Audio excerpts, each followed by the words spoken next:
Hello, curious people. Today I am here to help you.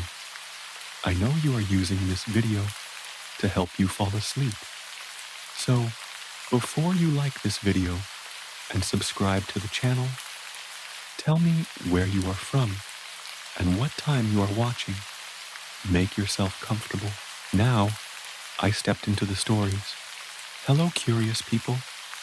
Today I am here to help you. I know you are using this video to help you fall asleep. So, before you like this video and subscribe to the channel, tell me where you are from and what time you are watching. Make yourself comfortable. Now I stepped into the stories. I couldn't rest at all because of the nightmares.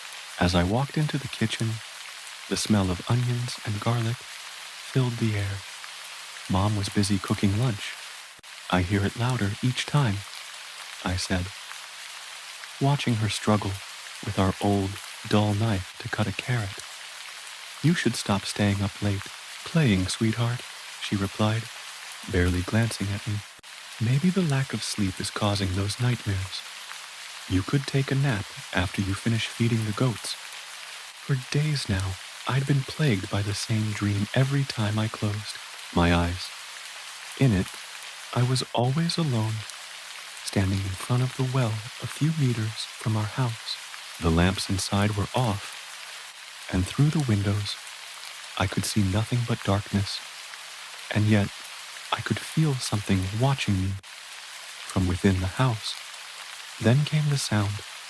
At first, it was just an unintelligible mix of whispers and knocks. But night after night, it became clearer. The whispers turned into a voice that called my name. Sue, Sue, Sue. Each time, I froze in terror. I wanted to run, but my legs wouldn't move. The voice trapped me, like it had control over me. I'd wake up in a cold sweat, unable to shake the feeling of dread. Falling back asleep was impossible. I felt like I was losing more energy each day, the dark circles under my eyes growing deeper. But no matter how tired I was, the thought of facing that dream again kept me awake. I'm too scared to go near that. Well, I admitted to Mom, my voice barely above a whisper. What if the monster in the well pulls me in? There's no monster in that well, Sue. It's just a bad dream, she said firmly, pausing her chopping to look at me. Going near it might help you overcome your fear. I didn't argue. I'd learned my lesson the last time I insisted. It had ended with me grounded for 2 days. Instead, I left the house and walked toward the well. The sun was high in the sky, and birds chirped cheerfully, as if mocking the fear that weighed on me. When I reached the well, I stopped and stared at it. It looked harmless in the daylight, just an old, weathered stone structure. It's just a dream, I muttered to myself, repeating Mom's words as if they would make me believe them. Taking a deep breath, I stepped closer and removed the lid. It hit the ground with a dull thud. Darkness stared back at me. My hands trembled as I grabbed the rope attached to the pulley. Slowly, I began lowering the bucket into the well. The rhythmic squeaking of the pulley echoed in my ears, mimicking the whispers from my dreams. Sue, Sue, Sue. Lost in my thoughts, I didn't realize the bucket had hit the bottom until the rope slipped from my hands. The splash at the bottom snapped me back to reality. Oh no, I muttered, panic setting in. Mom was going to kill me if I didn't get that bucket back. I ran to the barn and grabbed a rake and a spare rope, fashioning a makeshift hook. Returning to the well, I lowered the rake and moved it side to side, hoping to catch the bucket. When I finally pulled something up, relief washed over me. It was the bucket, but inside it was something else. A small rag doll, human-shaped but faceless. Lucky find, I thought, wringing it out and tying it to the cord of my dress. With the bucket reattached to the pulley, I finished drawing water and carried it to the goats. "Good afternoon, gentlemen," I said to the pair of goats as I poured the water into their trough. They usually greeted me with calm bleats, but today they backed away suddenly, their eyes fixed on the doll, dangling from my dress. Their reaction sent a chill down my spine. I'd better get back to the house, I decided, leaving the shed behind.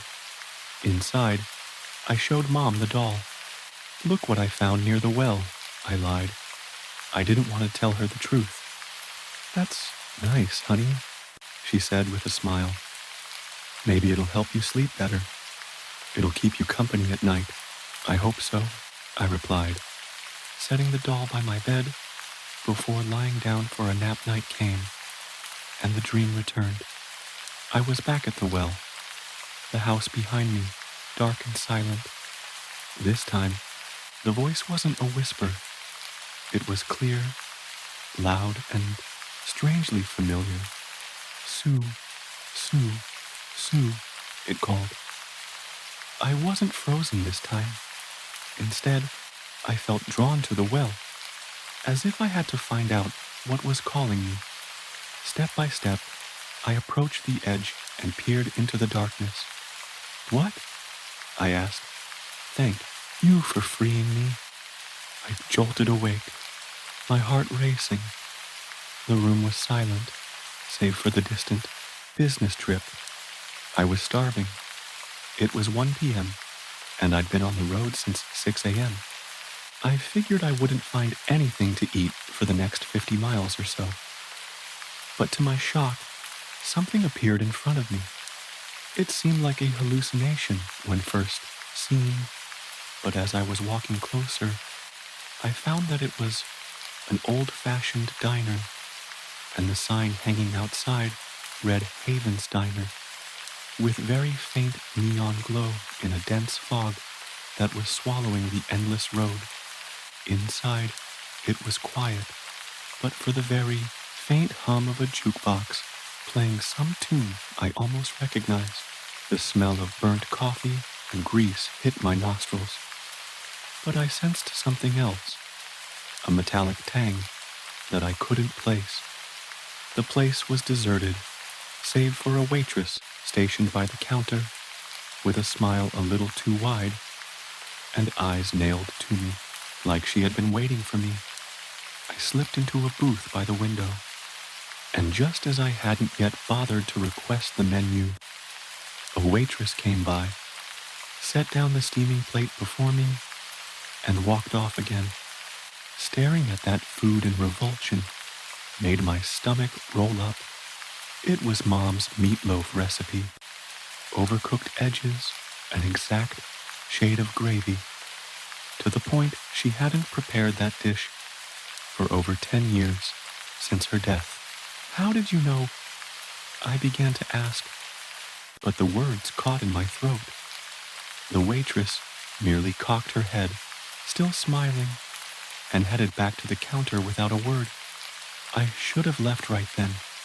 I was too hungry, too tired, and something about the smell of that meatloaf drew me, filling me with a bittersweet nostalgia I couldn't fight. I picked up the fork and took a bite. It was perfect, just like I remembered it from when I was a kid. But as I chewed, a strange sensation crept over me, like I was being watched by someone I couldn't see. The hair on the back of my neck stood up, and I glanced around the diner. It was still empty, except for the waitress, who now stood completely still, her back turned to me. That's when I noticed the clock above the counter. It was stuck at 3:33, the second hand twitching but never moving forward. My appetite vanished, replaced by a cold knot of unease in my stomach. I stood up, leaving the half-eaten plate on the table, and headed for the door. "Leaving so soon?" a voice said behind me. It wasn't the waitress. It was a man's voice, low and raspy, like he'd smoked a pack a day for years. I turned around, but no one was there. The booth where I had been sitting was empty, the plate of meatloaf gone. I ran for the door, my heart pounding in my chest, and flung it open. Outside, the fog was thicker than before, pressing against my skin like a damp shroud. My car was gone. In its place stood another sign, smaller than the one out front. It read, "You're always welcome at Haven's Diner. See you soon." I started walking, hoping to find the road, another car, anything. But no matter how far I went, I ended up back in front of that damned diner, and each time I returned, the same plate of meatloaf was waiting for me, steaming hot and just the way Mom used to make it. I don't know how long I've been here. Days, weeks. The clock inside still says 3:33. The waitress still smiles that too wide smile, and the jukebox keeps playing that almost familiar song on a loop. I can't leave, and I'm afraid to eat again. But sooner or later, I know I'll give in. The smell of that meatloaf is stronger now, and my hunger is growing. If you ever pass a Haven's Diner along the side of the road, keep going, no matter how hungry you are, no matter how tired, just go. I don't know what the hell was in that popsicle. Hello, my name is Mary, and I am currently 19 years old. I have to share what happened to me weeks ago here, because it is my last hope and no one believes me.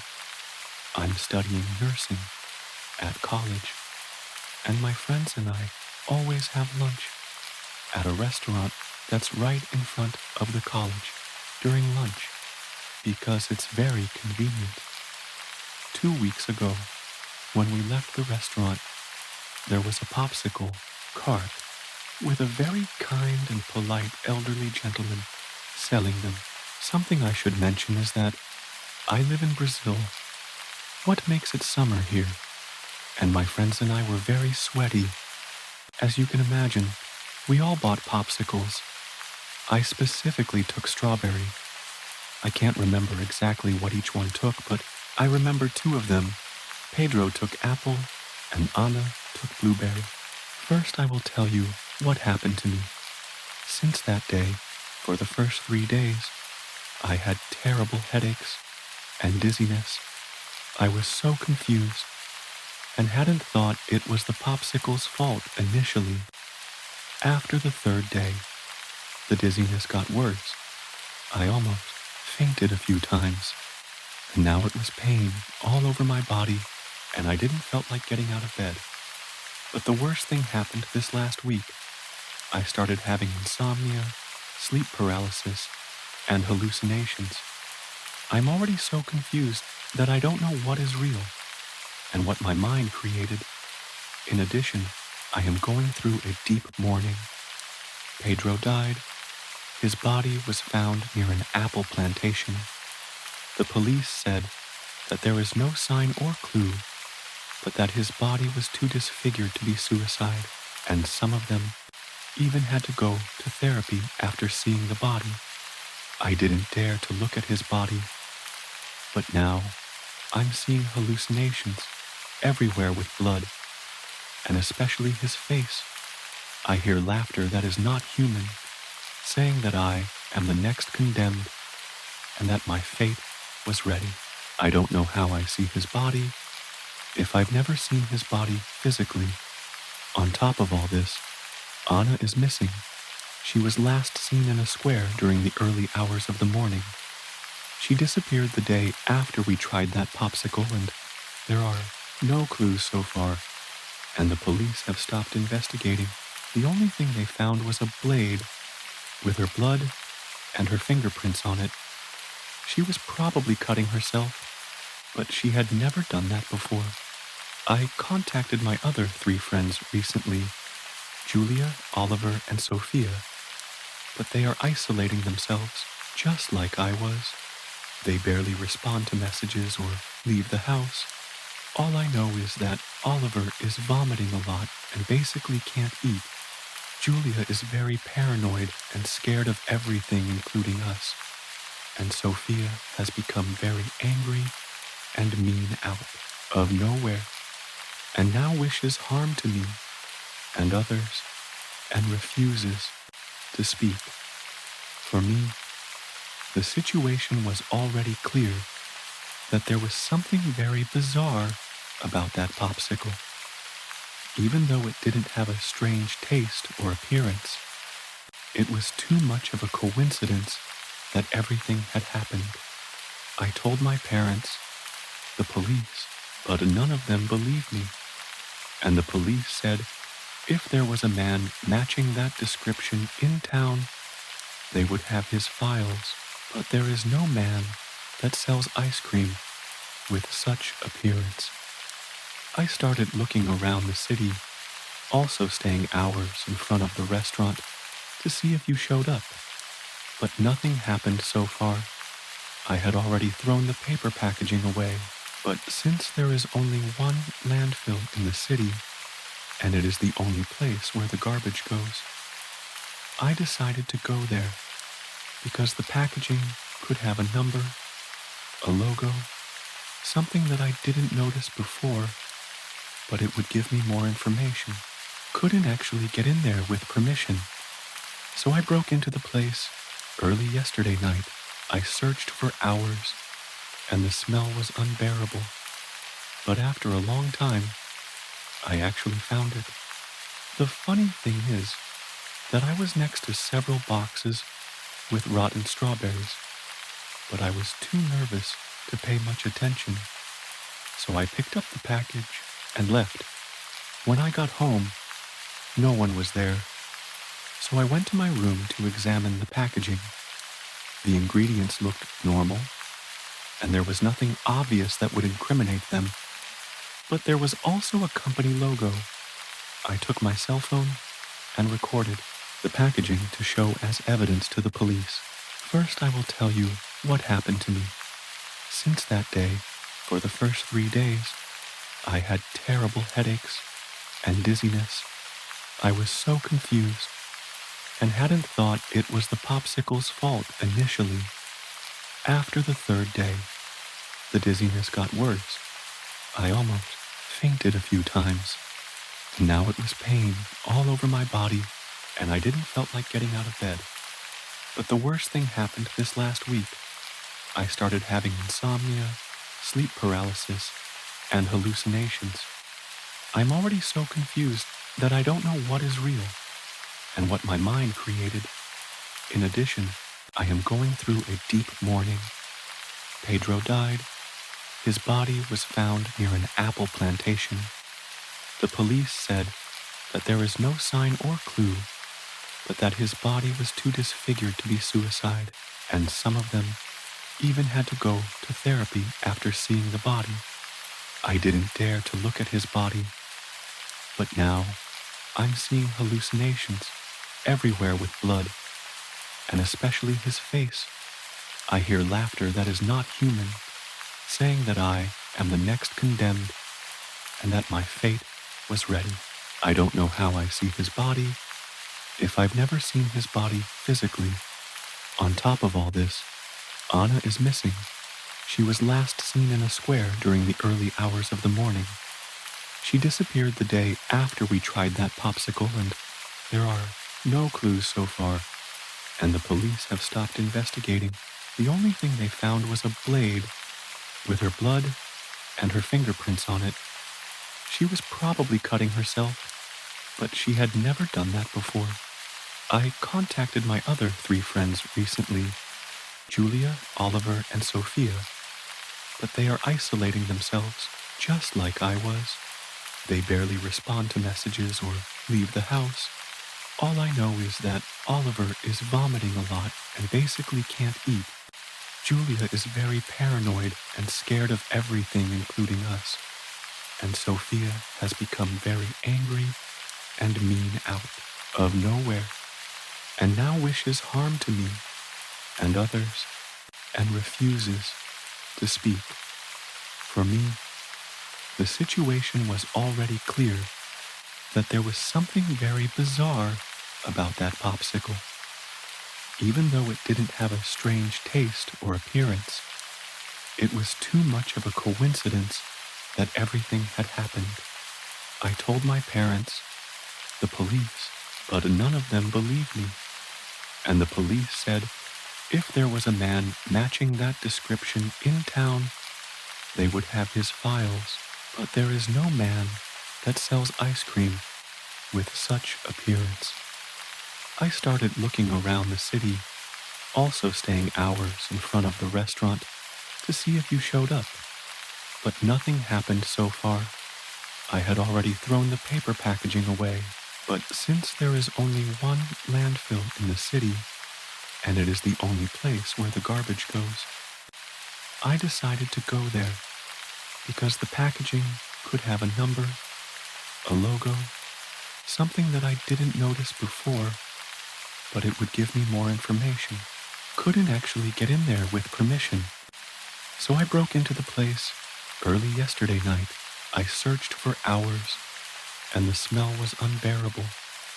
But after a long time, I actually found it. The funny thing is that I was next to several boxes with rotten strawberries, but I was too nervous to pay much attention. So I picked up the package and left.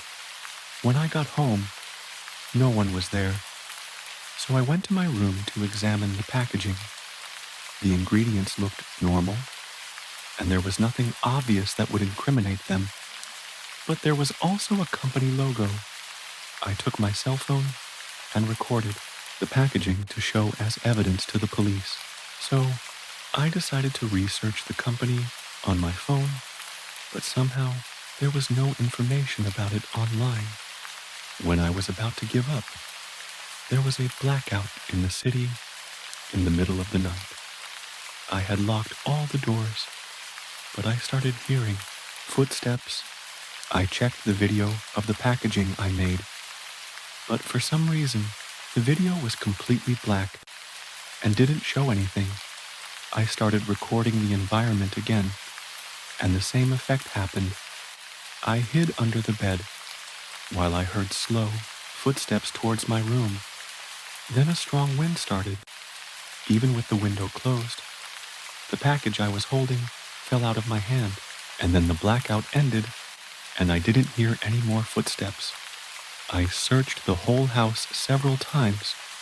I drove around town, looking in dumpsters, and again at the dump, but it was nowhere to be found.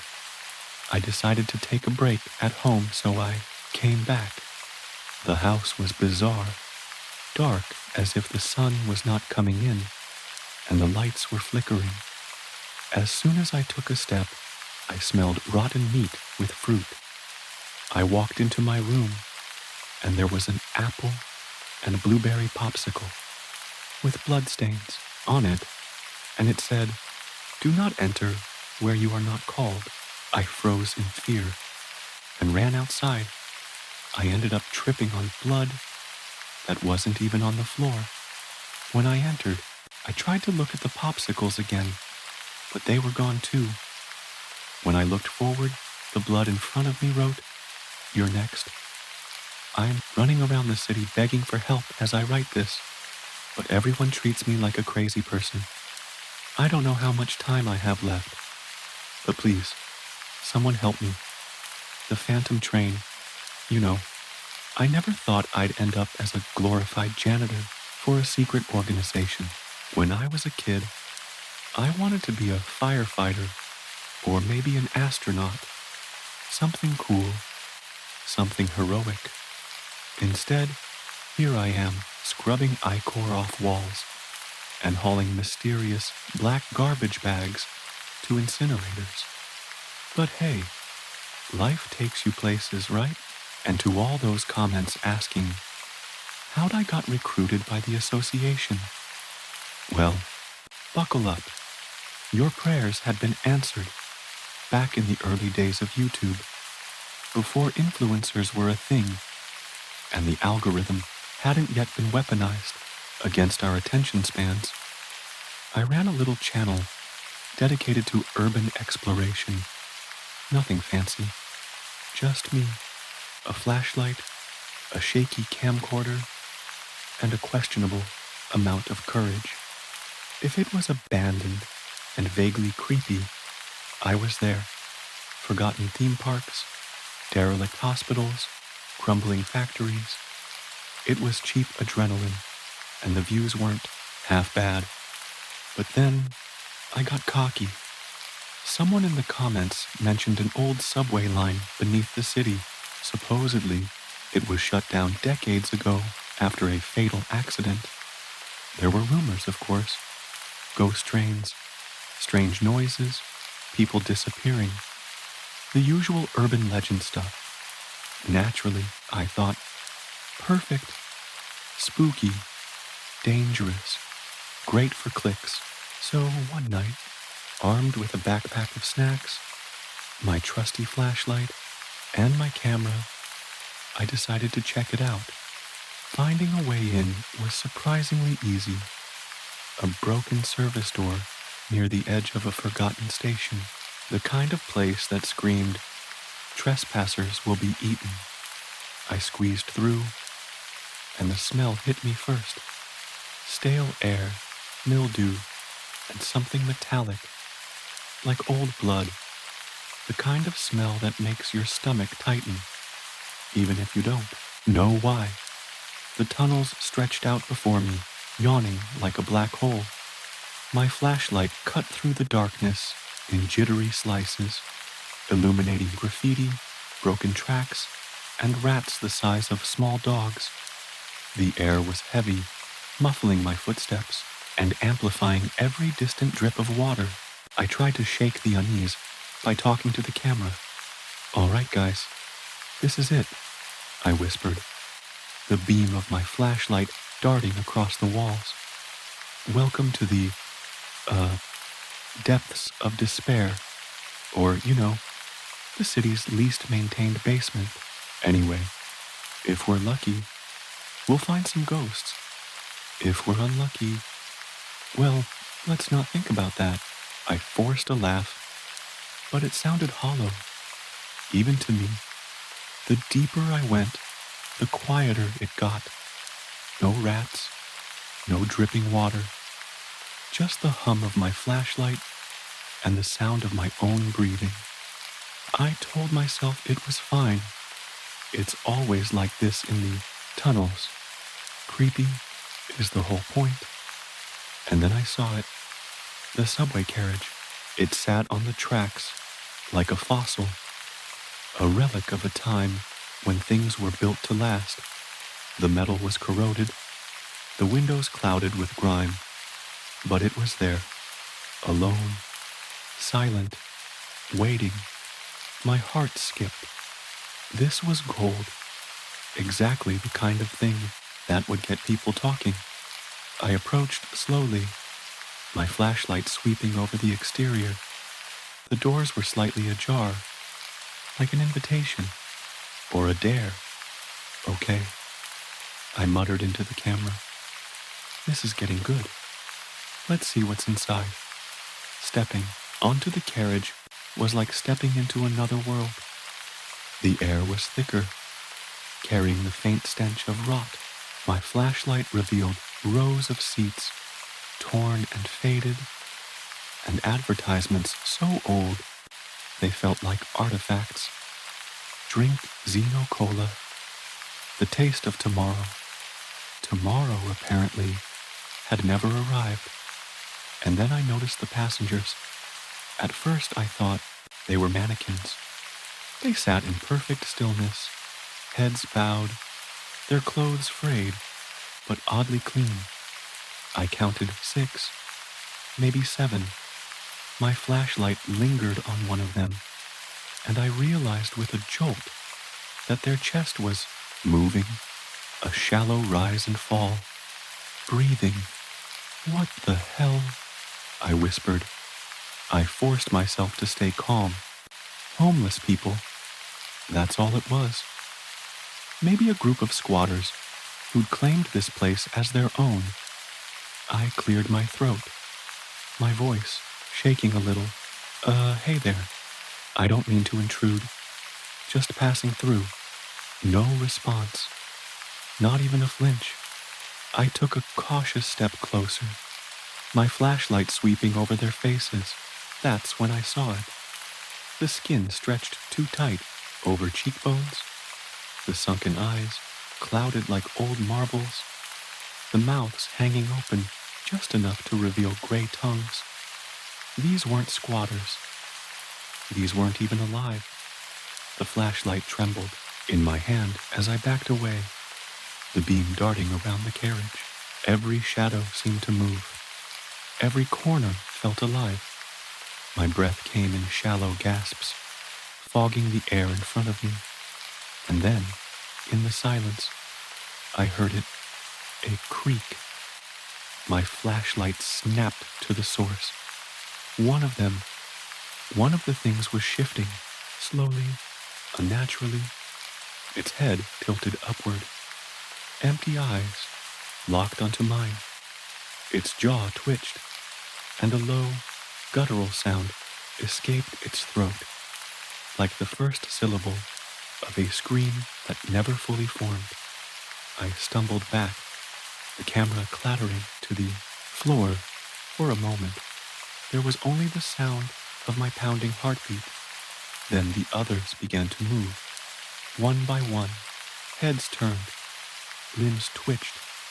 They moved like marionettes, their joints cracking and popping with each unnatural motion. I scrambled for the door, slipping on something slick and cold. My flashlight rolled away, leaving me in near darkness. The only light came from their eyes, a faint, sickly glow that seemed to pulse with every breath they took. The air thickened, pressing against me like invisible hands. I fumbled for the flashlight, my fingers brushing against something wet. A smell hit me, putrid, like meat left to rot in the sun. My stomach churned, bile rising in my throat. The sound of shuffling feet grew louder, closer, accompanied by the sickening creak of old bones. I couldn't think. I couldn't breathe. All I knew was that I had to get out, now. Grabbing the flashlight, I swung it wildly, the beam catching glimpses of their grotesque forms. One was missing half its jaw, the remaining flesh hanging in strips. Another dragged a broken leg, the bone jutting out at an impossible angle. They didn't seem to care. Pain meant nothing to them. They just kept coming. The door. I had to reach the door. I bolted, my boots slamming against the metal floor. Something cold and clammy brushed against my arm, and I yanked away, nearly losing my balance. The exit was just a few feet away. I could make it. I had to make it. And then the door slammed shut. My heart stopped. I turned, the flashlight trembling in my grip. They were closer now, their glowing eyes locked onto me, their mouths opening in silent, hungry anticipation. I backed into the door, my hands scrambling for a handle, a latch, anything. There was nothing, just cold, unyielding metal. The first one lunged, its fingers clawing at the air. I ducked, the flashlight slipping from my grasp and clattering to the floor. Darkness swallowed me, broken only by the sickly glow of their eyes. Panic surged through me, and I lashed out blindly, my fist connecting with something soft and wet. A guttural hiss filled the air, and I felt a hand wrap around my wrist. its grip like a vice. I screamed, pulling away with all my strength. The hand let go, and I stumbled backward, crashing into a row of seats. Pain shot through my ribs, but I didn't care. I grabbed the nearest object, a rusted metal pole, and swung it wildly, the sound of metal against flesh echoing through the carriage. They kept coming. I swung again and again, the pole growing heavier with each strike. My arms burned, my breaths coming in ragged gasps. One of them grabbed the pole, yanking it from my hands with inhuman strength. I fell to the floor, scrambling backward as they closed in, their rotting faces filling my vision. And then everything stopped. The air shifted, the oppressive weight lifting just enough for me to catch my breath. A low growl echoed through the carriage, deep and guttural, like the warning of a predator. The creatures hesitated, their glowing eyes flickering. I turned toward the source of the sound, hope and terror mingling in my chest. In the doorway stood a figure, silhouetted against the faint light of the tunnel. His eyes glinted like molten gold, and beside him, a massive wolf bared its teeth, its fur bristling like a storm cloud. The man stepped forward, the wolf following close behind, and for the first time in what felt like an eternity, I thought, maybe I'd survive this after all. The figure didn't waste a second. With a fluid motion, he unsheathed a Bowie knife from his hip, the blade catching the faint light and gleaming like silver. The wolf beside him lunged, a blur of muscle and fury, its growl erupting into a snarl as it collided with the nearest creature. The thing crumpled under the force, its brittle bones snapping like dry twigs. But the wolf wasn't done. It tore into its chest with savage precision, sending scraps of decayed flesh scattering across the carriage floor. The man moved just as swiftly, stepping into the fray with a calculated ease that made it clear this wasn't his first time. His knife plunged into the neck of the closest aberration, severing whatever twisted tendons kept it upright.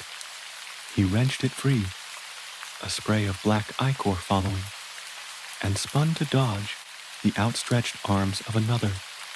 The creatures swarmed, but he stayed one step ahead, striking with a brutal efficiency that made my frantic swings from earlier look like a toddler having a tantrum.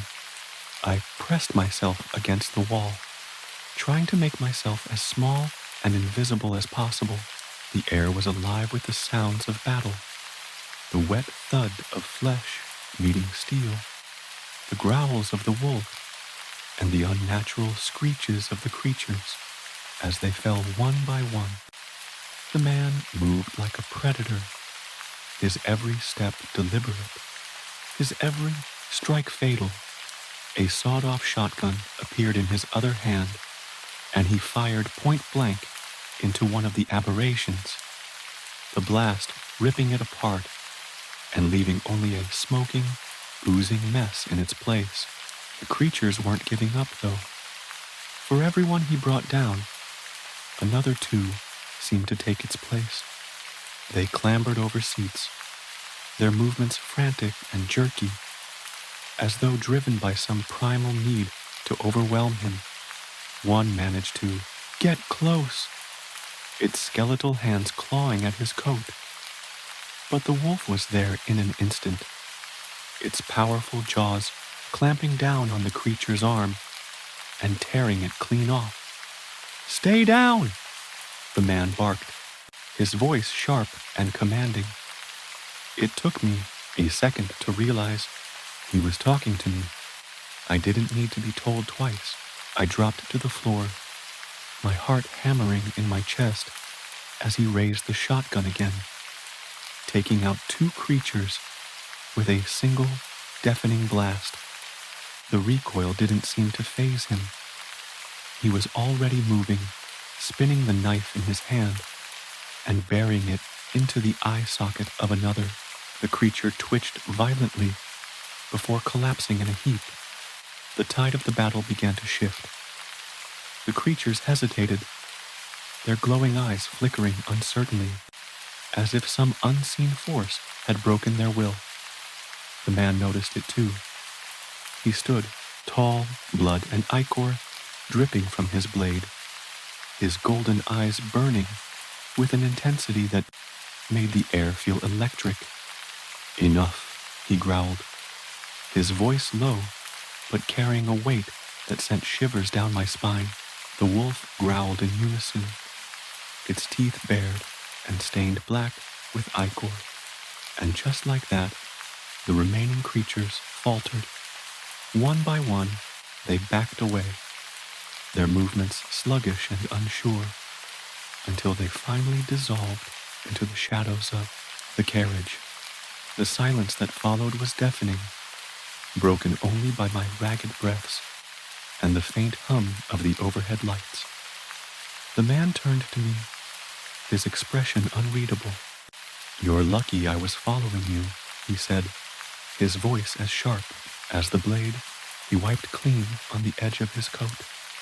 "If you're coming with me, you'd better move." Now, I didn't argue. From the mouth of the tunnel, lights began to flicker into view, flashlights, cutting through the oppressive darkness like tiny lighthouses. A small group of people emerged, clad in tactical gear and moving with precise efficiency. Leading them was another man in a black swing coat. This one looked much younger than the first, his sharp features illuminated by the bobbing light as a hawk circled overhead, its wings barely audible over the muffled echoes of the tunnel. Before I could process what was happening, the young man moved. 1 second, he stood at the edge of the group. The next, he was a blur, charging toward the retreating creatures with a speed that defied logic. The first aberration didn't stand a chance.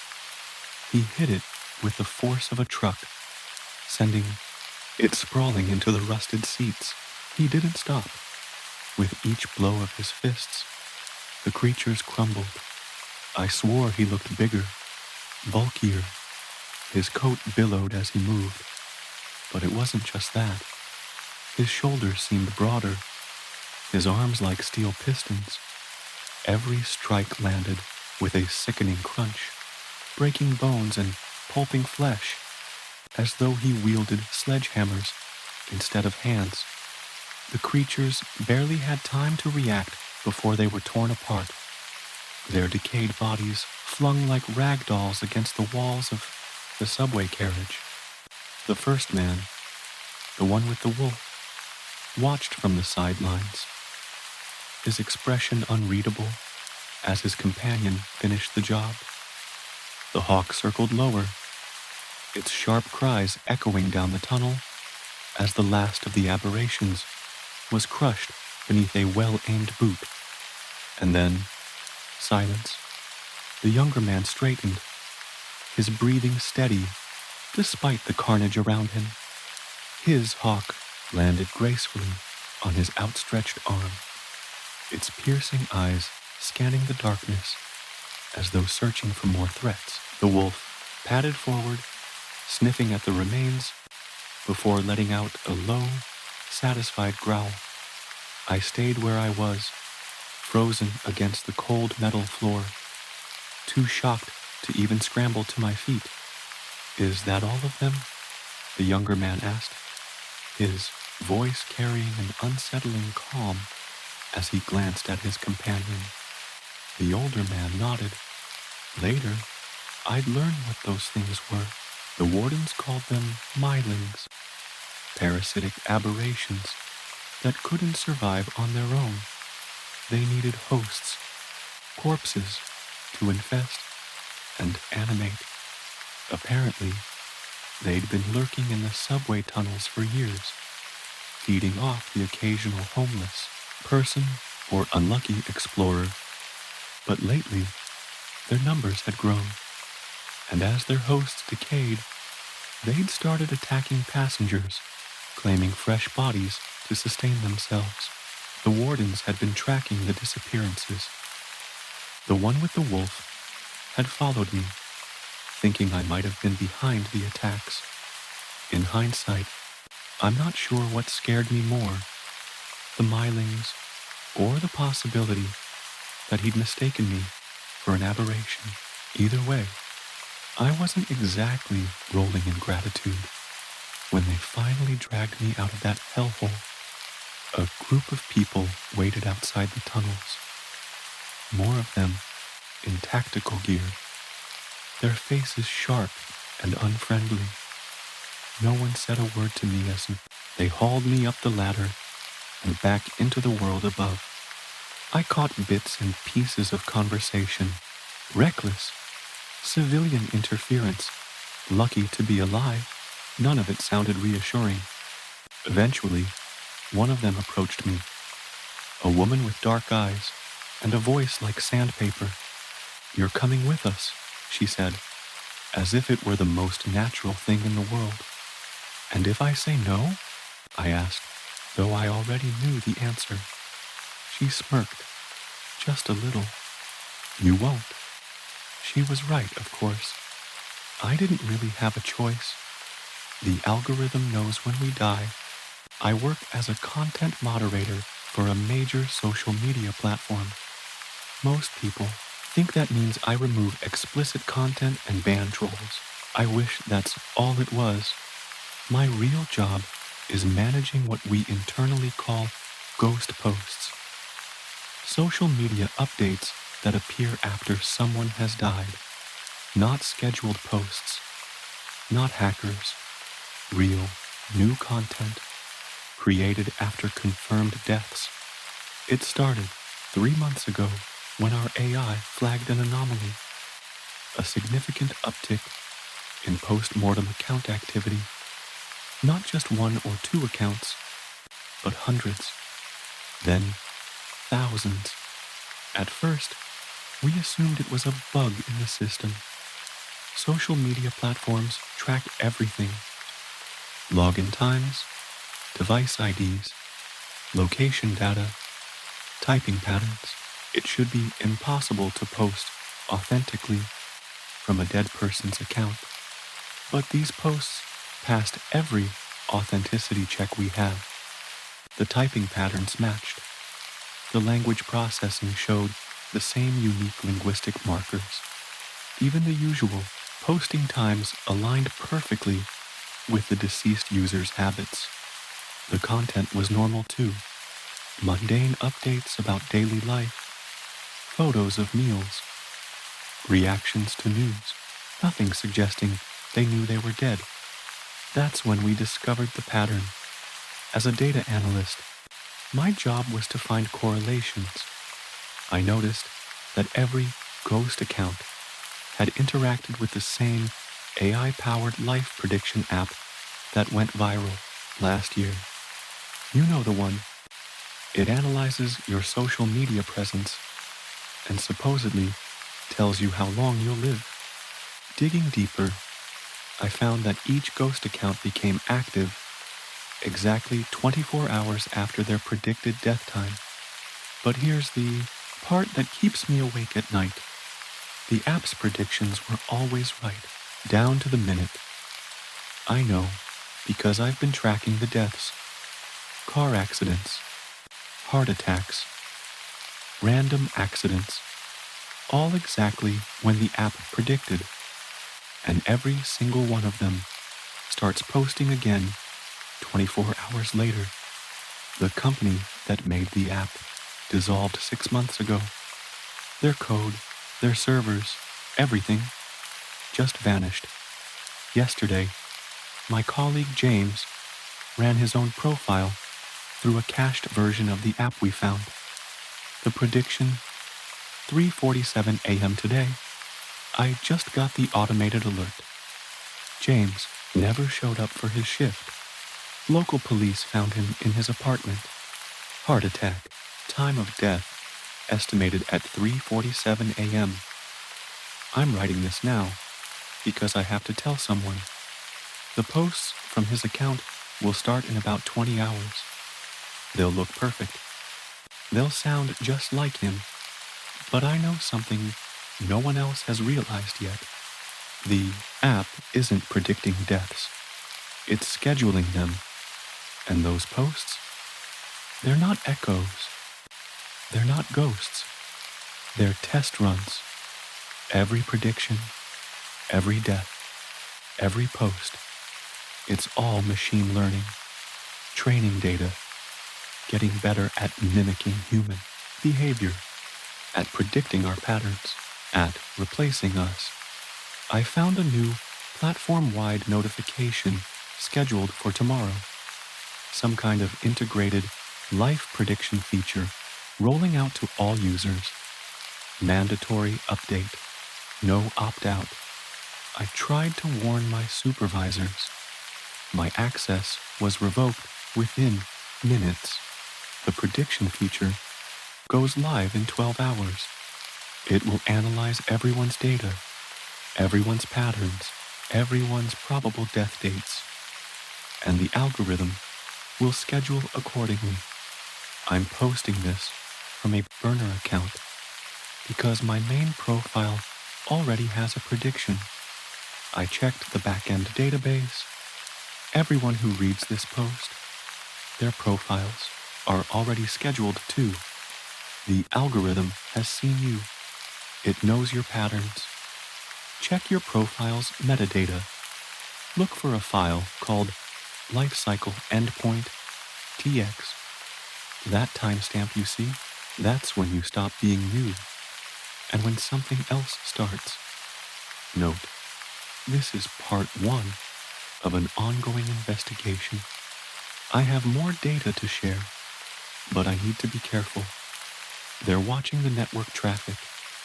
If this post stays up, I'll try to update tomorrow with what I found in the algorithm's source code. Update. To everyone asking why I haven't gone to the media, what makes you think the articles you're reading aren't? Every Friday, I slip into an abandoned version of our world.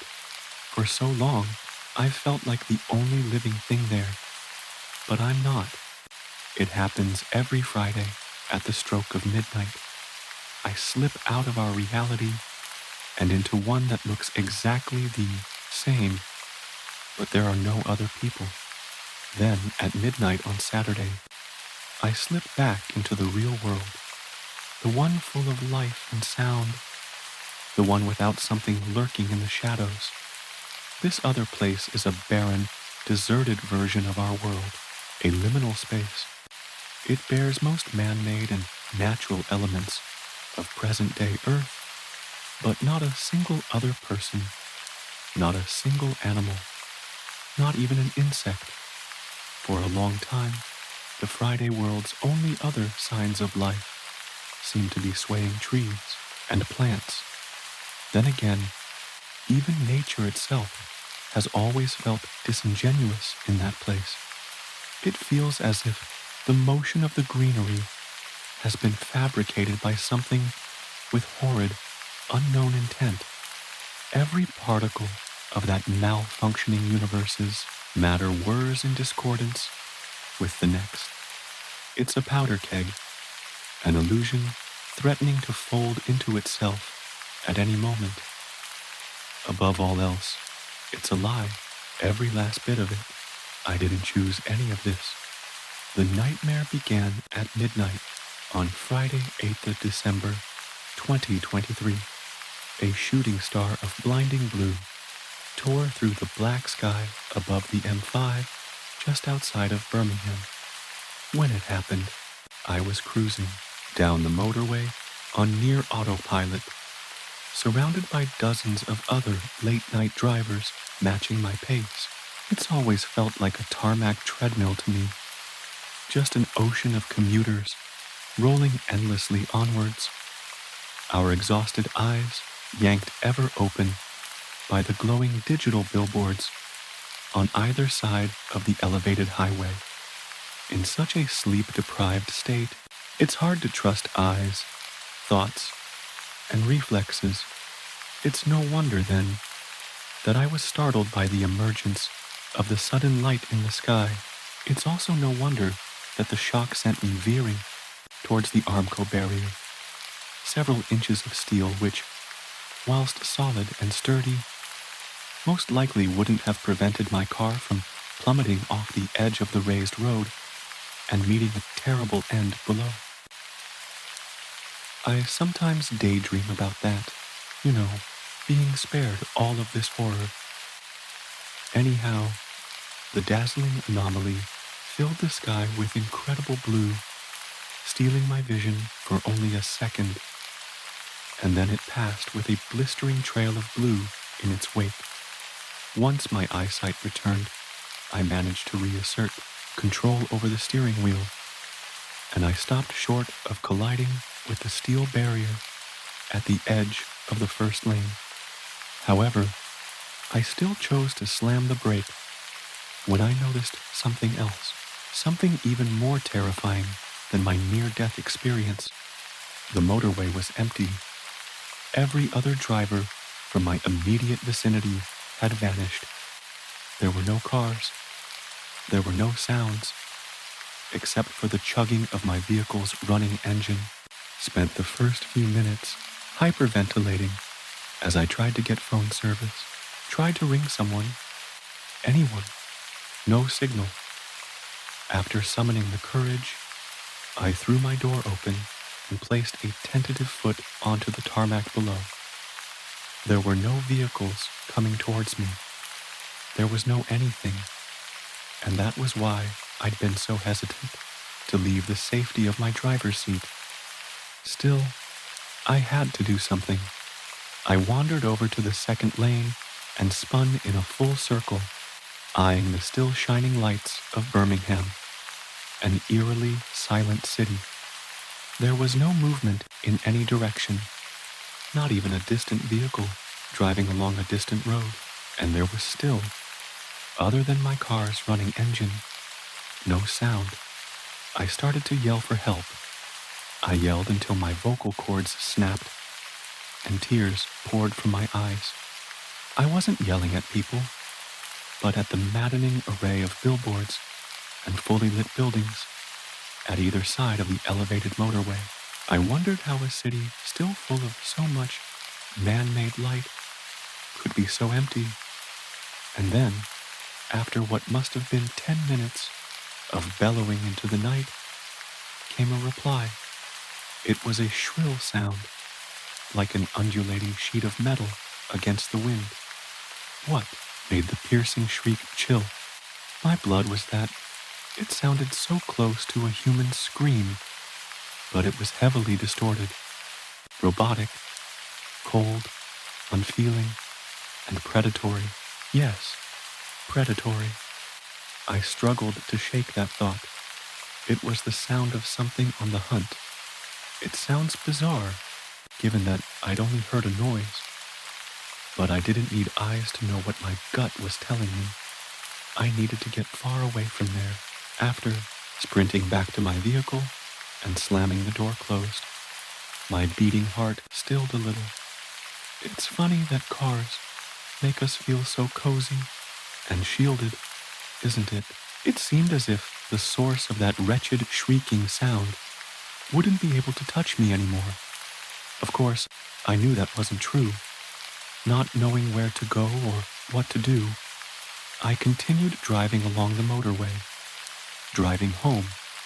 That might sound like an insane thing to do, but I felt vulnerable out on that open motorway. Smart prey doesn't sit still. Besides, I still had 5 hours of driving to do. There were miles and miles of land to cross.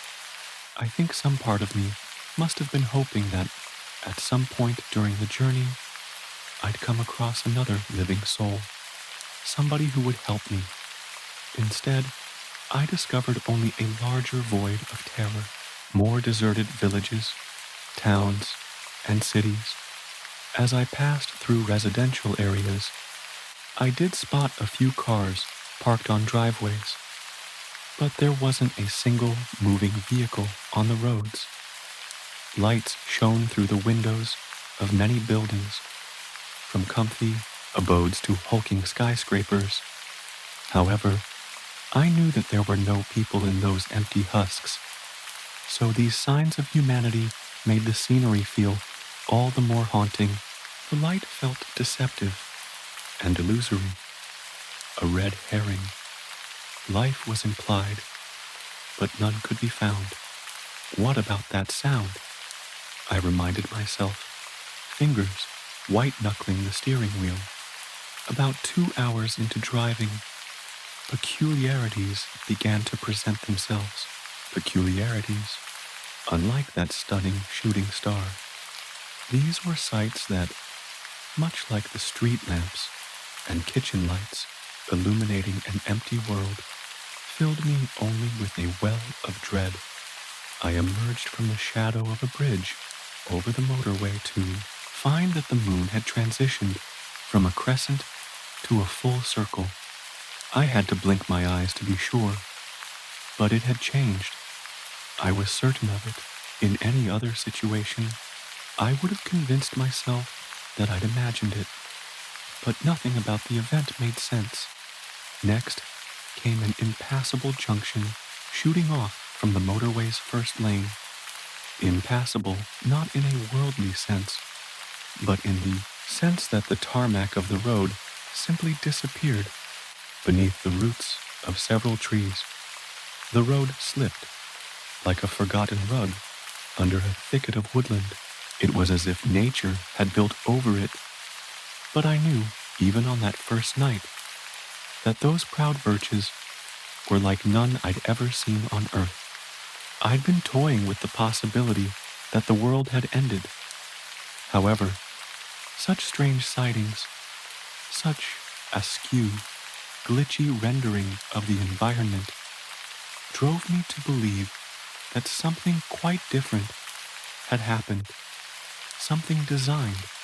It had something to do with that mechanical noise, that inhuman scream which, when I was about an hour away from home, I heard again, and it wasn't so distant this time.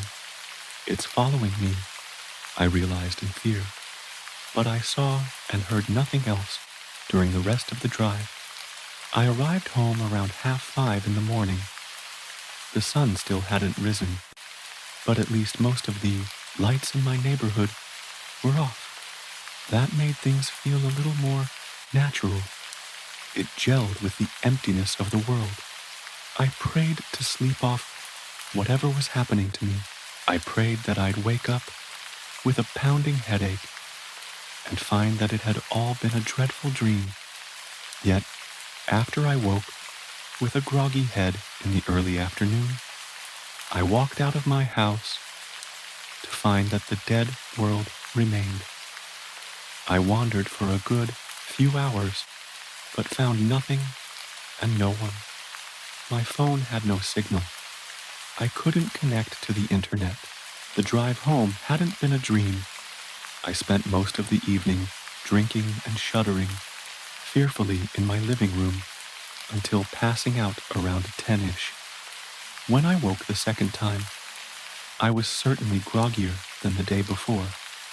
In fact, I don't think I would have woken at all if it hadn't been for the rather loud knocking on my front door.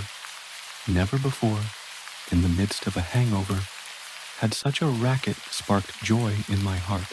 And when I opened the door to find a postman, I laughed tearfully. It was Saturday, and the world had returned. Of course, I'd lost an entire day. An entire workday. Wait, relax. You work from home on Fridays, my bamboozled brain recalled. Strange that I'd care about something like that after what happened. Then again, my focus on normal thoughts may well have been a trauma response. In fact, over the course of the following week, I half convinced myself that I'd imagined the whole thing. I considered that I may have actually arrived home on Thursday evening, started glugging brandy, then endured a day-long fever dream of terrifying proportions on Friday. That prevailing idea started to settle the twist in my gut, and I almost certainly would have believed it for the rest of my life. But then, next Friday came. I woke at 7, got ready, clambered into my car, and empty roads. I noticed them once. I'd driven out of my street, but I made it halfway to the office before fully accepting what my eyes were telling me. It had happened again, and I was stone cold sober. There was no denying it. I drove back and hid in my house. This time, I didn't drink, didn't really do much of anything, but experience some sort of low-level panic attack for the rest of the day. Then, at midnight on Saturday, a burst of sound, car tires, and chattering pedestrians erupted from the world beyond my window. It tore me from my fetal position on the carpet of the living room. Life had returned. Even the walls of my lounge seemed to regain definition, as if they'd been pale imitations for the past. It kept happening, week after week, month after month. Each Friday started to feel longer, started to feel more like 26 hours, then 30. Of course, I was losing my grip on not only time, but my sanity. I'd lost trust in my perception of reality. My head, my whole body, started to ache as time went by. Existing in that alternate world of emptiness seemed to be taking its toll on me. Then, several months ago, once my routine, sitting and reading a book in the bedroom for most of each Friday, was down to a fine art, there came a disruption in my predictable schedule, a disruption that stirred me from my evening nap. It was a sound that I hadn't heard since the very first Friday, that metallic, half-human cry. It was horribly familiar, though I'd only heard it once before. It's not possible to forget a sound like that, one so painful, so bent out of shape, so relentlessly grating. It startled me, right out of my reading chair, and onto my feet. On less than eager legs, I ran to the bedroom window, then used unsteady fingers to poke a peephole through my closed curtains. There was nothing outside. I drew the curtains farther apart, to be sure, and still found nothing. I breathed a sigh of relief, but I knew what I'd heard. It hadn't been my imagination. Words don't do the sound justice. That part mechanical, part man sound. And then, as my fingers gripped the drapes to pull them shut, I screamed. A shape poked up from beyond the bottom of the window. Something was on my front lawn. I found myself staring at the receding hairline of a man's head, a head nearly as wide as the window itself. And as he rose to his feet, horribly slowly, the man revealed himself to be a 40 feet tall giant with stretched proportions, as if he'd been elasticated on a medieval rack. The nude creature bore ghostly white, dehydrated skin, covered in stretch marks that seemed to be tearing, and bloodshot eyes that sat at marginally different heights on his elongated face. The figure looked, to my eyes, as if he had once been human. Once he had stood to a full height, revealing the lower section of his abdomen. The man slammed two slender hands against the window pane, misshapen hands so large that they covered the entirety of the glass. The fright of the motion and sound sent me tumbling, mouth agape and wailing in horror, onto the bed. The pale palm of that abomination kept smacking in a clear attempt to break the window. I scrambled to my feet, then sprinted into the upstairs hallway moments before the glass pane shattered. And when I spun on the upstairs landing, I saw that the tall man had squatted down again, and it was squeezing through the shattered window pane, painfully, given his deformed, tinny screams. The giant was crawling into the second floor of my home, I cried, as the thing struggled to fit its mammoth skull into my bedroom. But I didn't linger for more than a second. I sprinted down to the entryway, flung the front door open, and beelined towards my car. Once I'd slipped into the driver's seat, feeling deceptively safe in that flimsy box, I looked up at the tall thing lifting its feet off the grass as its torso wriggled through my upstairs window. And as I looked, it paused, then started to reverse. The thing had clearly realized where I'd gone. As I reversed off the driveway, tires burning against the gravel, I felt more than a churn in my gut. I felt the migraine that had been worsening over the past couple of months. As I drove down the street, I noticed that the spot behind my eyes throbbed more painfully than ever before, but I decided that the migraine had been compounded, perhaps by my fear of the tall man who was climbing back out of my bedroom window. It was spreading through my body, this ache, this unimaginable ache, such a distracting agony that I only noticed the thumps of titanic footsteps a second before something scratched against the bumper of my car. I looked at my rearview mirror to see that the gaunt, unclothed giant had fallen flat on its long, disproportioned stomach, an attempt to clutch at my vehicle. With a primal screech, I stepped more firmly on the accelerator, and then I left my town behind, left that thing behind. I drove until I ran out of petrol. I made it to Carlisle, as a matter of fact, and I hid in an empty Travelodge's reception area. From my quivering spot on one of the sofas, I listened to the far-off shrieks of something large and unrelenting, shrieks that, as the hours ticked by, became not so far off. Around 11, that metallic roar was followed by the sound of metallic crumpling and an almighty thud. Then a car alarm of some obstacle that had been in the creature's way. My wet eyes enlarged at the blinking white lights, which painted the awning outside the hotel's entrance. He was close. Throughout that final hour, I counted the minutes, counted the seconds, and then it came.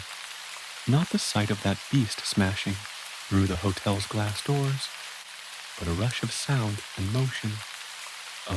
I used to love camping when I was a kid, exploring the outdoors, climbing trees, the smell of marshmallows on a campfire, and sleeping under the stars. Nature was my happy place. Not anymore, though. Not since my best friend disappeared.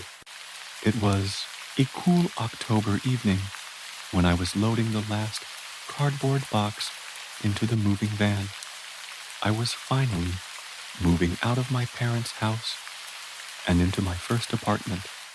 Just as I was getting ready to close down the van door, my mom stepped out of the garage holding an old plastic tote. "Hang on, I found some more of your stuff in the attic." I shook my head. "I don't think I will have room for anything else. The apartment is small, and I don't want to fill it with my old junk." "Are you sure?" she asked, sitting down the tote and popping it open. "There may be something here you want." I closed the door and turned to face her. "I'm sure. I have enough crap to get organized as it is." "Oh, it's your old camping stuff, and look, it's..." She trailed off as she held up an old battered blue backpack. The backpack I had taken on my last camping trip, nearly 10 years ago. I'll just put this stuff back, she said, dropping the backpack back into the tote and reaching for the lid. I reached out and stopped her. No, it's okay. I bent down and retrieved the backpack from the tote. Seeing it again, after all this time, it brought back a lot of memories, a lot of feelings, a lot of fear. I haven't seen this in a long time. Mom put her hand on my shoulder. Are you okay? She asked. She knew what this backpack meant to me, knew what had happened on that trip. I nodded. Yeah, I think I'm just gonna head up to my room for a little bit. She looked down at the faded blue pack I clutched to my chest. Okay, I'm here if you need to talk. I made my way through the house and up the staircase to my room. I closed the door and sat the backpack on my bed. I hadn't opened it since that last trip. For a long while I just stared at it, my mind flooded with feelings I had long forgotten. The smell of the campfire, climbing trees and rocks, running through the forest, Kyle and I laughing at my dad's jokes, Kyle wondering where he had gone, the fear I felt when I thought someone took him. I thought back to that time in the woods, my last camping trip. When I was 12, my grandparents bought an abandoned piece of land with the hopes of fixing the place up and flipping it. There was a long, winding path that led to an old rundown house surrounded by dense forest. The whole property was about 60 acres of mostly forested land. As a kid, it seemed like the perfect place to explore and find something or somewhere lost or forgotten by time.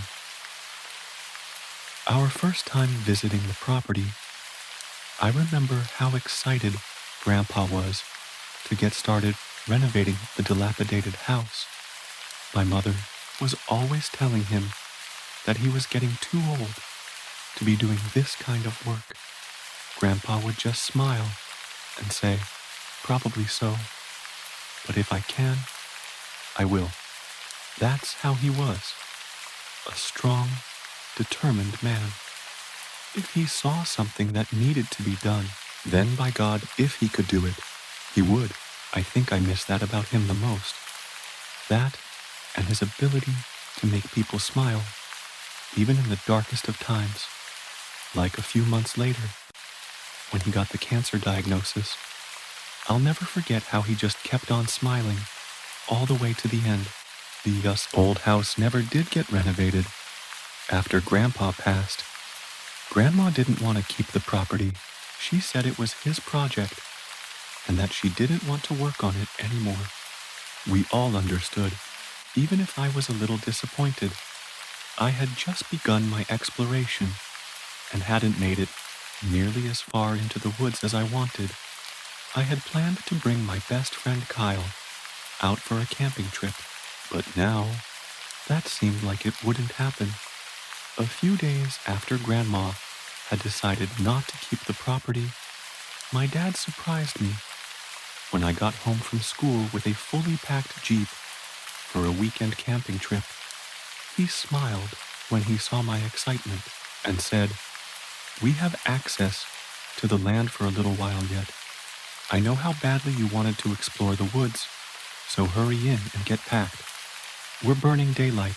Shaking with excitement, I ran up and hugged my dad. "Oh, wait," I said. "Can we call and see if Kyle can come?" Dad smiled. "Sure thing, kiddo. Now run along and I'll give his parents a call." After running to my room and quickly packing some clothes and my survival gear, a canteen, a compass, a lighter, and my cheapo military surplus survival knife, I ran outside and jumped into the waiting Jeep. "Did you call Kyle's house?" I asked. Dad nodded. "I did. He should be ready when we get there." "Yes," I exclaimed, after the short drive to Kyle's house. The half-hour drive out to the property felt like an eternity. On the way, we talked about what we might find in the forest. Maybe we will find an old, abandoned gold mine, said Kyle, or an old army bunker, or a fallout shelter, I added. Looking back now, I realize how ridiculous we must have sounded to my dad. But, being the guy he was, he just joined in with us. Or maybe you'll find an old cave system where outlaws used to hide their treasure. Kyle's mouth dropped open. No way. Did they really do that? I nodded excitedly. I heard that Jesse James hid all his money in a cave somewhere. When we finally got to the property, it was just after 5 p.m. After hurriedly setting up our tents near the tree line, we waved goodbye to my dad as we headed into the forest and left him to finish setting up the camp. We had a lot of ground to cover and not nearly enough time to do it. Did you remember the paper? I asked. He nodded as he took off his backpack. I got it and colored pencils. That way we can make the map super detailed. Kyle had been designated the cartographer for the weekend. We both knew we probably wouldn't be able to come back out here after this camping trip, but we didn't care. We were going to make the best of the time we had. After about an hour of trekking through the dense trees and seeing nothing of interest except an impressively massive boulder that we climbed all over, we decided to head back to camp. We had so much fun that day, exploring the forest, drawing out our map. That evening, after we had eaten our hot dogs and marshmallows, we sat around the campfire late into the night, talking, joking, and telling spooky stories. Eventually, the three of us climbed into our tents and drifted off to sleep. Later, I had woken up screaming from a nightmare. When Dad finally got to my tent and calmed me down, we realized Kyle's tent was wide open and he was gone. The police searched the forest but never found him. They say he ran away, but I remember at the time, I didn't believe that. I was convinced he had been kidnapped, but I think I just couldn't accept that my best friend would run away without telling me. It was no secret that Kyle didn't have the best home life. His parents fought all the time, and they usually blamed him. He always had new bruises with new stories of how he got them, but I think we all knew. It made sense that he ran away, even if I couldn't accept it. I could never bring myself to go camping again after that. I stood there, staring down at the backpack. My hands trembled as I reached for the zipper. After all this time, I still couldn't open it. Why the hell couldn't I open it? There was a knock on my door. Will, are you all right? I shook off the feeling and threw the pack over my shoulder before opening the door and facing my mom. Yeah, I'm fine. I think I will take this with me after all. Mom nodded. Okay. I think I'm gonna head out early, I said, interrupting her. You're not staying for dinner? She asked as I stepped past her. No, I think I'm just gonna head over to the apartment. Lots of unpacking to do. After saying goodbye to Mom and Dad, I made my way across town to my new apartment building. I had the van rented for the whole weekend, so I decided I'd just unpack tomorrow. The apartment was small and bare. So far, all I had set up was my bed, an old couch from my parents' garage, and a dining table I got from Craigslist. I tossed the backpack on the couch and took a couple ibuprofen before flopping down onto my bed. Thinking back to that time had given me a monster of a headache, but after a few minutes of lying there, I drifted off to sleep. Gradually, I became aware of a sound coming from somewhere in the apartment. Someone was whispering. I focused my hearing, but couldn't make out any of the words. I thought that surely it had to be coming from one of the neighboring apartments. But did I leave the front room light on? I leaned up and looked through the bedroom door into the front room. The blue backpack still lay there on the couch. Only now it was open. Not wide open, but fully unzipped. Faint sliver of darkness that seemed to be growing wider. The sound of the whispering grew louder and louder, and a scratching sound began to emanate from within the pack as the entire thing began to gently wriggle with movement from within. I stared in horror as an emaciated gray arm reached out from between the zipper, long jagged nails. I shot awake as my eyes darted around the room. There was no whispering, and all the lights were still out. I climbed out of bed and stepped into the living room, staring down at the backpack. What the hell was that dream about? It felt so real. I knelt down in front of the couch. My entire body trembled with anxiety as I reached for the zipper on the backpack, then faltered. Was I really ready for this? Opening the backpack meant facing the memory of losing my best friend all over again. I took a breath, and before I could second-guess myself, I reached out and pulled the bag open in one quick motion. I looked over the contents in confusion. There was an old water bottle, a Kiss t-shirt, and right there on top of the pile, staring me right in the face, the map. This wasn't my backpack. The memory came rushing back. That school year, Kyle and I had gotten the same blue backpack. This was his. He must have grabbed mine when he left by mistake. I felt tears running down my cheeks as I dug through my long-lost friend's belongings. It felt a little intrusive, but it was also good to see some of his old things again. I looked over the map we had made and realized it was a lot more detailed than I remembered. There was the big rock we had climbed on. But then further up on the page, Kyle had drawn a cluster of trees with some kind of strings or ropes hanging from the branches. Kyle hadn't been the best artist, but I could make out different splotches of color on the strings. For some reason, looking at the picture made me feel uncomfortable and a little afraid. I decided that I had seen enough for her. Now, I put everything back into the bag and zipped it closed. I couldn't believe it had taken me nearly 10 years to work up the courage to open it.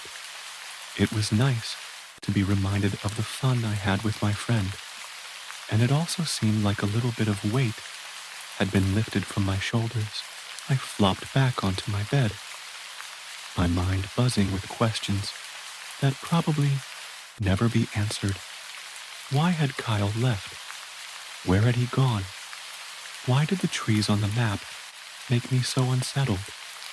Eventually, my mind quieted, and I drifted back to sleep.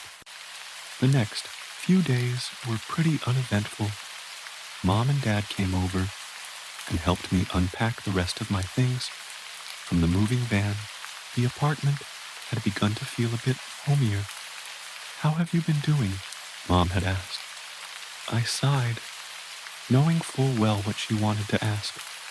"Leave him alone, Jan. He'll talk when he's ready," said Dad, putting a hand on her shoulder. No, it's fine," I said, taking a breath. I opened the backpack. Both of my parents stopped what they were doing and focused on me. It turns out, when Kyle left, he took my backpack by mistake. It was his we had all this time. Mom looked like she was about to break into tears. "Oh, honey, I'm so sorry. That must have been so difficult."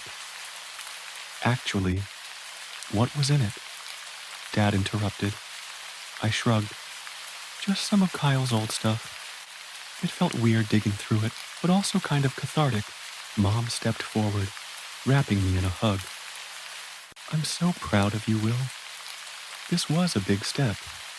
I returned Mom's hug, but I couldn't help noticing the look of concern on Dad's face. Dad, what's wrong? I asked. He looked up at me. Oh, nothing. I just can't believe I never thought to make sure the backpack was yours. I remember now that you two had the same one. It's a shame we didn't realize before Kyle's family moved away, said Mom. We could have given it to them. What do you plan on doing with it? Asked Dad. Well, I'd still like to return it to his family. I just don't know to get in touch with them. Dad nodded. I think that's a good idea, son. Do you want us to hang on to it? See if we can track them down. I'm sure we could find them online somehow. Maybe Facebook or something, said Mom. I shook my head. Thanks, guys. But this feels like something I should do. Maybe returning it will give me some kind of closure. They both nodded in understanding. But for some reason, I had the feeling that Dad was upset about my decision. That night, after my parents had left, I decided to search online for Kyle's family. After about an hour of searching Facebook and a bunch of random people finder websites and having no luck, I decided to call it quits and go to bed. I was pretty tired from unpacking, so sleep came easily. Will. I sat up groggily. What, dude? Come check this out, came a voice from the front room. I climbed out of bed and stumbled to my bedroom doorway. I blinked in confusion, my brain struggling to make sense of what I was seeing. Instead of the darkened front room, the doorway led to a brightly lit forest. I stepped through the threshold, feeling the crackle of leaves and the cool dirt under my bare feet. Will, a familiar voice called in the distance. Kyle, is that you? I called out. Come check this out. I stepped further into the forest, and as I did, I felt a cool breeze at my back. I turned to see that the doorway to my bedroom was now gone. Kyle, I called out, where are you? I saw a flash of color moving behind a tree in the distance. Hey, wait, I yelled as I ran after him. When I got to the spot I had seen him, he was gone. I spun in a circle, looking for any sign of my friend. Kyle. There was another flash of movement, but it was back where I had started from. I ran after him. Stop, man. Just wait. But again, when I got to where I had seen movement, there was nothing. Damn it. I began to wander aimlessly through the dense forest, looking for Kyle, for my bedroom, for a way out, for anything. After a time, I found my way into a clearing. There, I found my couch from my front room, and sitting on the couch with his head in his hands was Kyle. He looked almost the same as he did on the last day I saw him, only he was covered in dirt and scrapes. I cautiously approached him. Kyle. His head snapped up, and he smiled wide. Hey man, come check this out. Check what out? I asked nervously. His face was streaked with dirt and tears. He shook as he clenched something in his fist. I stepped closer. What is it? I asked. He smiled wider as fresh tears began to flow down his cheeks. Come check this out, he said through gritted teeth. I had the impulse to turn and run away from him, but curiosity drove me on. I reached out and placed my hand on his. His skin felt cold and dry, but the shaking stopped. His fist was clenched tight, but I managed to pry his fingers open. I stared down in confusion. His hand had been empty. There was a slight discoloration at the center of his palm. The skin had turned gray and cracked. Before I could ask what it meant, the discoloration began to spread out until it completely covered his hand and his fingers began to break away. I looked up into his face and fell back in fear and disgust. His eyes had rolled back and his cheeks had sunken as the decay began to cover his entire body. No, no, no! I started to panic as his body began to crumble right in front of me. I reached out, trying to hold my friend together, but there was nothing I could do. He slowly disintegrated into a pile of bones and dust in my hands as I screamed, "Kyle!" I came awake screaming and thrashing, trying desperately to hold on to what was left of my friend. It took me a moment to realize I was out of the dream. Sat there gasping for air, wondering what the fuck was happening to me. Why had that felt so real? I looked at the time on my phone. It was already 3 a.m. I wouldn't be getting back to sleep after that, so I went to the kitchen for a glass of water. After downing the first glass, I turned on the sink for a refill. As I did, I looked up into the front room and felt my stomach drop. There on the couch was Kyle's backpack. I swore I had put it away in the back of my closet, but there it was. But that wasn't the worst part. On the carpet in front of the couch was a pair of small, dirty footprints. I stepped up to the couch, looking down at the backpack. How did it get here? Was that really just a dream? It had to be a dream. Maybe I had gotten it back out and just forgotten about it. My eyes slipped from the couch to the floor, to those impossible footprints that my mind had refused to believe were real. Only now I couldn't look away from them. I took a breath and tried to clear my head. If that wasn't just a dream, then what was it? Was Kyle trying to tell me something? Of course he was. But what? A warning? A message? A clue? What was I missing? My vision drifted back to the couch. Was there something in the backpack I had missed? That had to be it. I grabbed the pack and ripped it open before dumping the contents out onto the floor. I fell to my knees and pawed through it all, scanning over every item, looking for something, for anything of significance. I found nothing new. I began to feel like I was losing my mind. Maybe it was just a dream. Come on, man. What am I missing? I waited for an answer, but then realized I was talking to an empty apartment and shook my head in frustration. I began stuffing everything back into the backpack. It was just a dream, I thought to myself. I was just stressed and the bag was bringing up old trauma. Zipping the backpack closed, I picked it up, ready to toss it back into my closet. I made it halfway across the room when I realized I was gripping onto something. "Will, come check this out." Kyle called to me. "What is it?" I asked. We had been charting a path through the woods and were a good way into the adventure. We already had several markers drawn on our map. Kyle was facing away from me but turned and held up a small piece of twine that had been tied to a tree branch.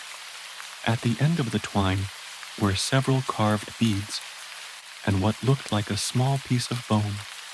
"I don't know, man, but it's kind cool looking," said Kyle. "Maybe it's off of a necklace or something." Kyle shook his head. "Nah, if it was a necklace, there wouldn't be so many of them." "What do you mean?" I asked.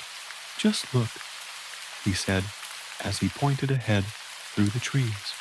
As I looked, I felt something cold wriggle up my spine.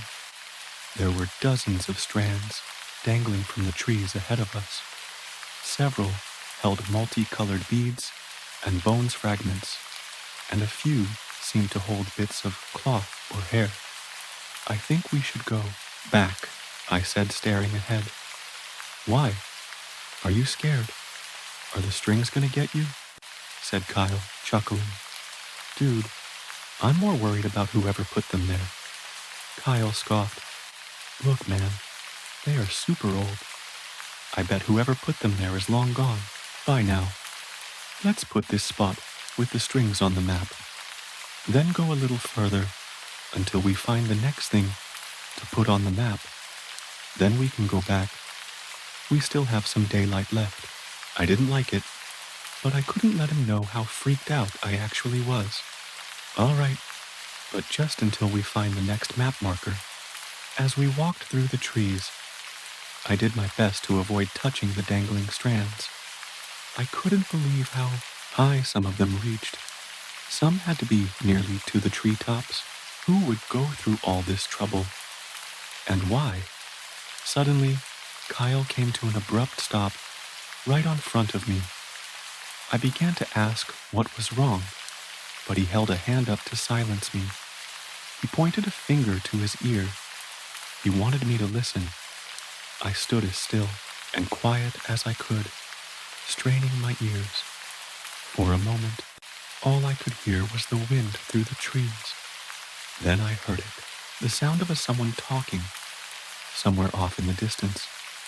The voice sounded strange and rhythmic, almost like singing, but the tone was just wrong somehow, and I couldn't make out any actual words. Whatever it was, I didn't like it. I tapped Kyle on the shoulder and silently mouthed, "Let's go." He nodded, and we began to slowly back away. As we did, I stumbled and fell onto a fallen branch that snapped loudly. Kyle reached out his hand to help me up. When I looked up at him, his eyes were widening in fear. It took me a second longer to realize what was wrong. The voice had stopped. As he pulled me to my feet, the forest went deathly silent. Suddenly we heard a new sound, growing louder and louder.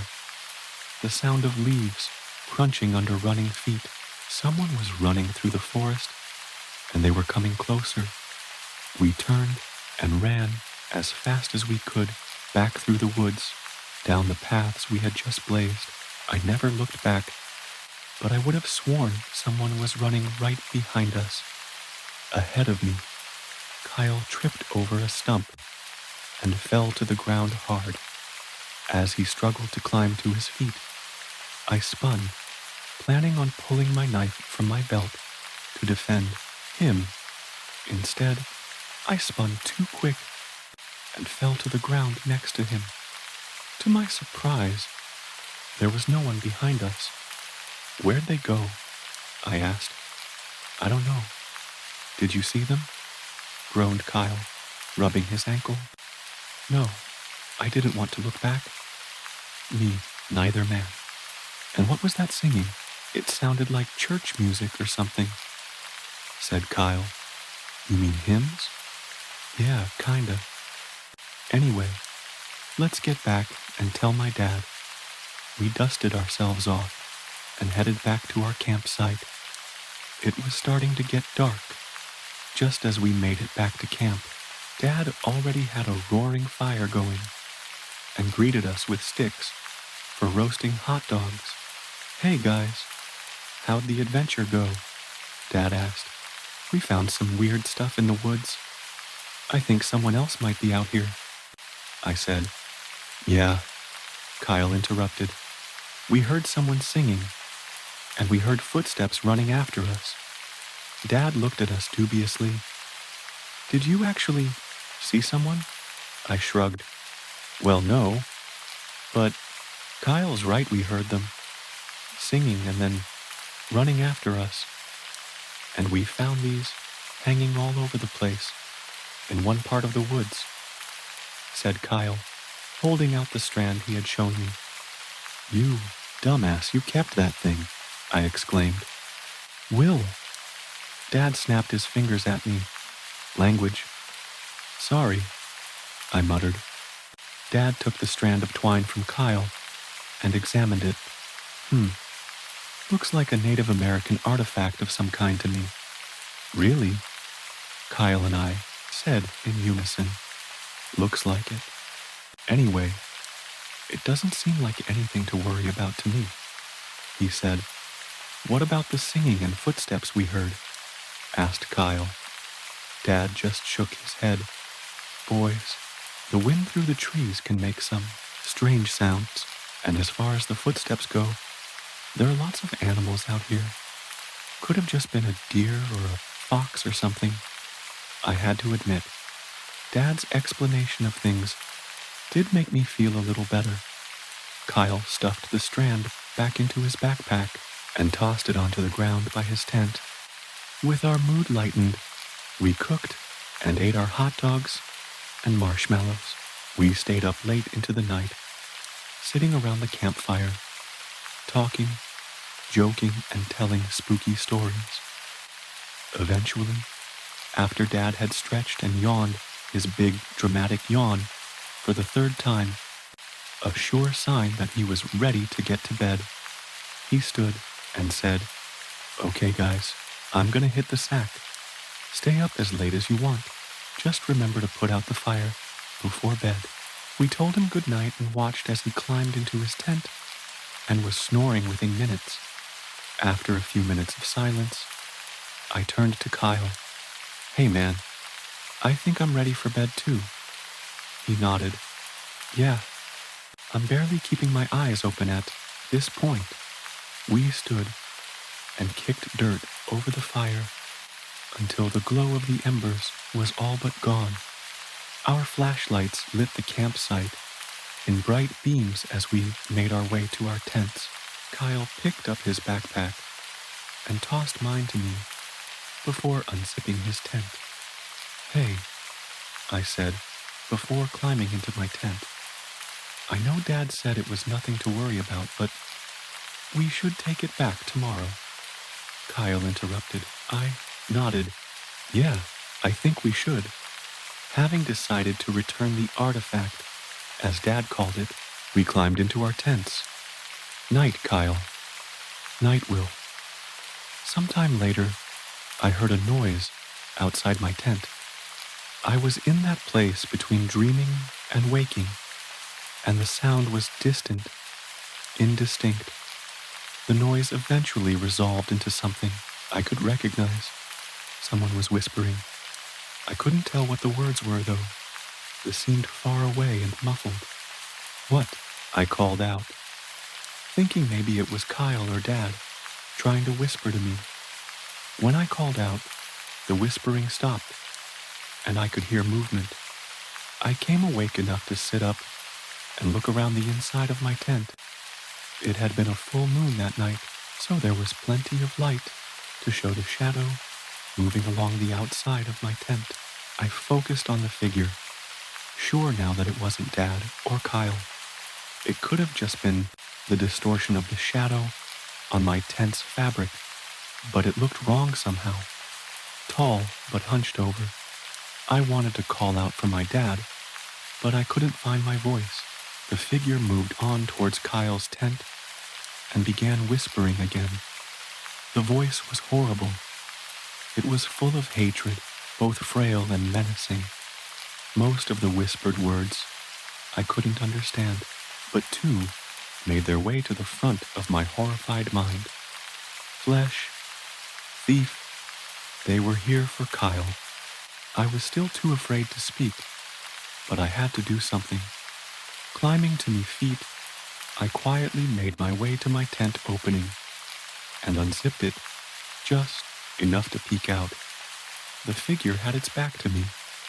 They wore some kind of cloak made of animal hide and had a mass of long tangled gray hair hanging down from a bowed head, topped with some kind of headdress topped with deer antlers. I began to scream for my dad or for Kyle, but the figure whipped around and looked right at me. It was an old woman, her face lined and wrinkled and covered in dirt. The headdress wasn't a headdress. The antlers were protruding from the skin on her forehead. I fell back into my tent, praying she hadn't seen me. I crawled over and into my sleeping bag, covering my head. After a moment of silence, I peeked my head out from under my sleeping bag. She was right there. I hadn't heard any sound of movement, but there she was, peeking back at me through my open tent flap. The shock and terror of that face brought my voice back, and I screamed, "Dad, help!" The woman turned and ran. There was a rustle of movement outside, and suddenly Kyle was screaming, "Help me! Will, help someone please!" I couldn't look. I covered my head and continued yelling for my dad. "Will? Kyle?" Dad began shouting. "What's wrong? Please help me, Will." Kyle shouted for the last time as his voice quickly faded into the distance. Kyle was gone. She took him. Later, after I told the police what I saw, Dad came and sat next to me. During the commotion, his tent zipper had gotten stuck. He eventually just ripped it open, but by that time, it was too late. "Will, are you sure about what you think you saw?" he asked. I looked up at him. It was an old woman. She came from the woods and took Kyle, and she took him because of the twine thing? I shrugged. "I think so." I heard her say thief. Dad was silent for a moment, then said, "The police say that he took his backpack with him, that the tent was just unzipped. I know what they think. He didn't run away. She took him." I turned to face him. "Didn't you hear him screaming for help? You know Kyle. You know he wouldn't run away. Why don't you believe me?"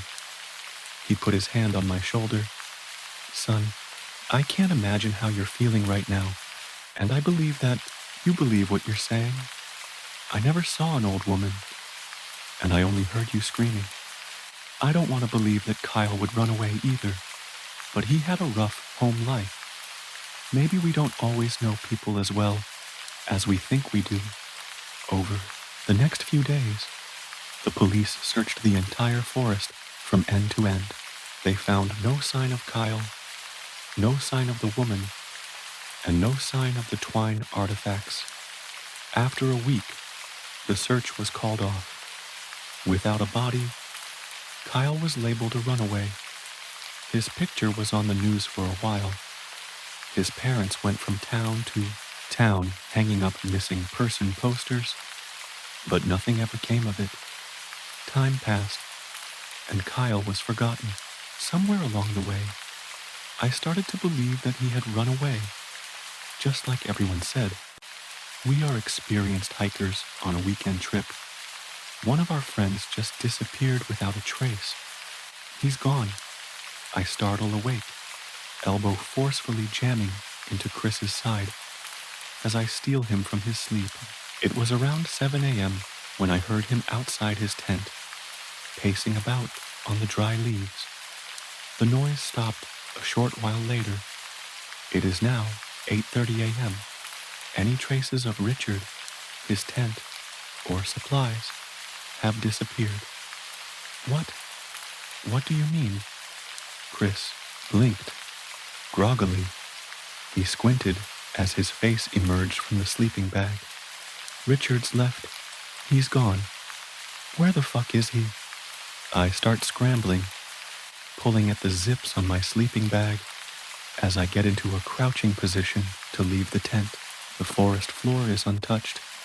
Any traces of Richard have been scrubbed from its memory, masked in a thick layer of auburn leaves.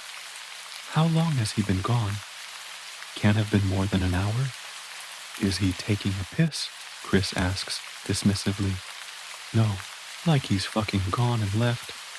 He's taken his tent down and disappeared. I guffaw in disbelief. This startles him into a sense of alert. No, you're joking. Where's he gone? Chris's head peers over my shoulder into the clearing. He's honestly taking the piss. What the fuck's he gotten up to? I get out of the tent and into an upright position, my joints creaking as I take a few steps to examine the clearing and the nearby woods for any signs of Richard. A neat patchwork of pine trees envelops the surroundings. At certain angles, I can see between the long promenades of trees, forming into straight rows to provide a narrow view of the distance. But this doesn't help much. This isn't like him. We're 12 years into these hiking trips, and not once has he ever strayed so much as a few feet from the group. We are all very much team players and rely on group consensus for any important decisions. My stomach exudes a feeling of discomfort and unease. Did he tell us he was leaving? I honestly don't remember. I clamber back into the tent and over Chris, rummaging through the rucksack until my hands grasp a cold metallic slab. I take my phone and re-enter the clearing, raising it on point towards the sky as if offering it up to some unseen deity. No signal. I swear I had at least 2 bars last night.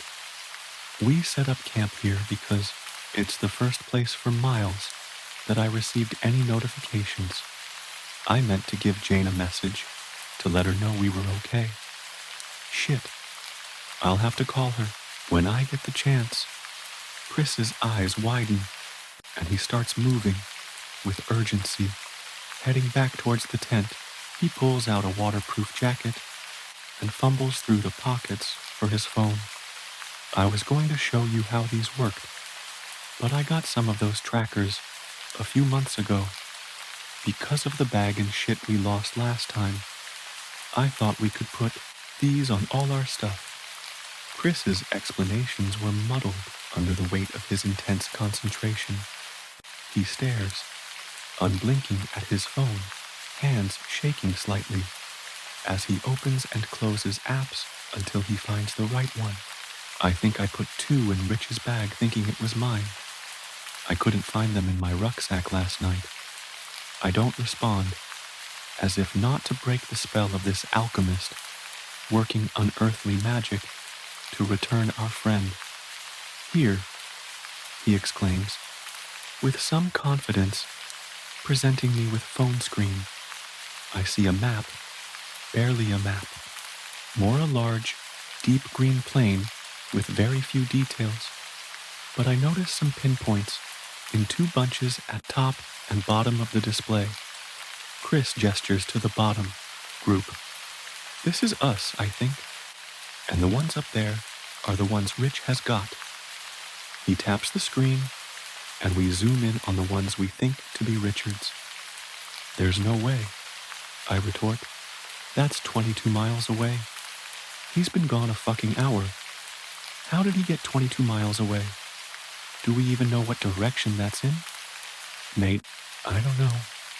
Chris lets out a nervous chuckle to break the tension. But it's GPS, and it says 5 minutes ago. He swipes the screen to refresh. The pinpoints shuffle slightly further up the screen as the time now reads 60 secs ago. I mean, he is a runner. Maybe he went full pelt over there. Chris smirks and looks for my validation. That's insane. I spit back, exasperated. He can't have gone that far. That's fucking ridiculous. Did someone give him a lift? I sense my mocking tone cutting at Chris, so I reel it in and collect myself. How accurate are these? Is it still tracking him? Chris doesn't respond, instead tilting the phone screen in my direction so I can verify it for myself. He's taken his shit, and he's headed off in that direction. Chris gestures through the dense thatch of trees. We plan to be out here for 3 nights, so we can get to him by this evening and head back in the morning. We'll be aight. Is he still moving? I ask. I resign myself the premises of this situation and start prodding at the feasibility of Chris's plan. Looks like he's settled for now, Chris replies. When we get signal, we'll give him a call or something and ask him to head back towards us. He's probably lost, though. How's he going to make his way back? Look, once we speak with him, we can sort this out. Unless he's gone, absolutely fucking mental, we can get him to head back and meet us somewhere. It's about 9 a.m. now. We could make it by 4-ish if we head off now. Without waiting for my agreement, Chris reaches for his rucksack and starts fixing it on his back. I do the same. I feel a tightness in my stomach, an unease which seeps into my bones.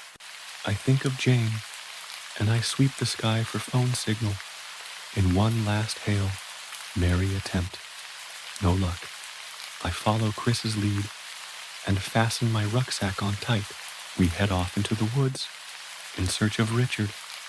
The forest becomes thicker as we journey forward.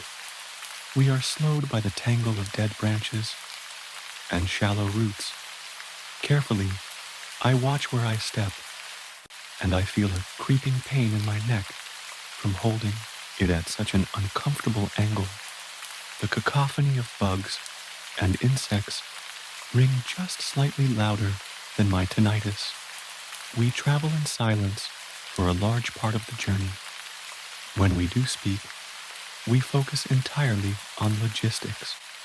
Chris keeps his eyes fixed on the way forward, only interrupted by brief glances at his phone to ensure the path ahead is correct. We have missed our deadline by a good few hours, but Richard doesn't seem to have moved in that time. The pinpoints show his location as unchanged, with only slight shifts left and right, as if he's swaying in some drunken stupor. At least, it gives us confidence that the tags are still on his person. I clench my fists as I resist the urge to scratch the bug bites covering my forearms and shins. Shaking sweat from my hands, I get flashes of discomfort when I feel my clothes sticking to me, and the aches and pains of having walked nearly 20 miles. The GPS and our exhaustion are the only indicators that we have made progress. The scenery remains entirely monolithic. The sun starts to set as we close in on Richard. We start calling out his name, softly at first, as if too loud a sound would anger the forest. With confidence growing and distance narrowing, we shout for him. Sweat and spittle rain from my face as the last of my energy is spent demanding his attention. No response. The night robs us of the ability to see more than a few dozen feet in front of us. So, I listen, hearing only the footsteps of Chris and myself. The insects grow louder, but so does the gentle patter of running water, as if by some break in the fabric of reality. The forest suddenly and unexpectedly ceases in front of us. We come to a large clearing, about the length of a football pitch. The forest still dominates the surroundings, lining the other side of the clearing as it stretches for countless miles further. But the clearing is wide, reaching far beyond my field of vision. The dense undergrowth has given way to soft grass, trees replaced by wild bushes no more than a foot high. A river runs through the clearing, cutting straight through the middle. The jagged rocks on the riverbed cut ripples into the water's surface. It's jet black and viscous, harshly reflecting the moonlight off its inky surface. In front of us, the river forks and rejoins not much further down. forming an elliptical island in the middle. A large oak tree with a wide base and mighty trunk has taken root defiantly in the middle of the island, alone. It stands large and squat against the backdrop of imposing pine trees, noticeably conspicuous, the abrupt clearing. I grab Chris's hand to turn the phone towards me. All it shows is the same deep green forest we have spent our day conquering. No clearing, no stream, nothing. Richard's there. He's by the tree. Oh my fucking God. I feel the energy surging back into my muscles as I sprint towards the riverbank, now screaming his name, my throat burning. Chris takes only a moment to catch, and he's there running alongside me, flailing his arms as if stranded at sea. I take about 3 steps into the water before the cold hits me. Compared to the warmth of the day, the water feels icy and hostile.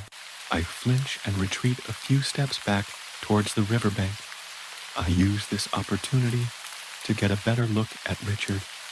All I can make out is his silhouette standing motionless to the left of the tree. His face is completely obscured by shadows. I can't tell if he's facing towards or away from us. The lights of our headlamps dissipate before reaching the island. Chris is continuing to shout Richard's name, punctuated by a few, "What the fuck are you doing?" and "How the fuck did you get there?" But Richard just remains, motionless, bathed in dark, as if dissolving into the vast expanse of the forest behind him. I jerk my body around to find my rucksack laying at the edge of the clearing. I must have shed it when we started running. Chris doesn't wait, wading into the waist-high water without a second thought. He lets out a few pained grunts as the water envelops his torso and stomach.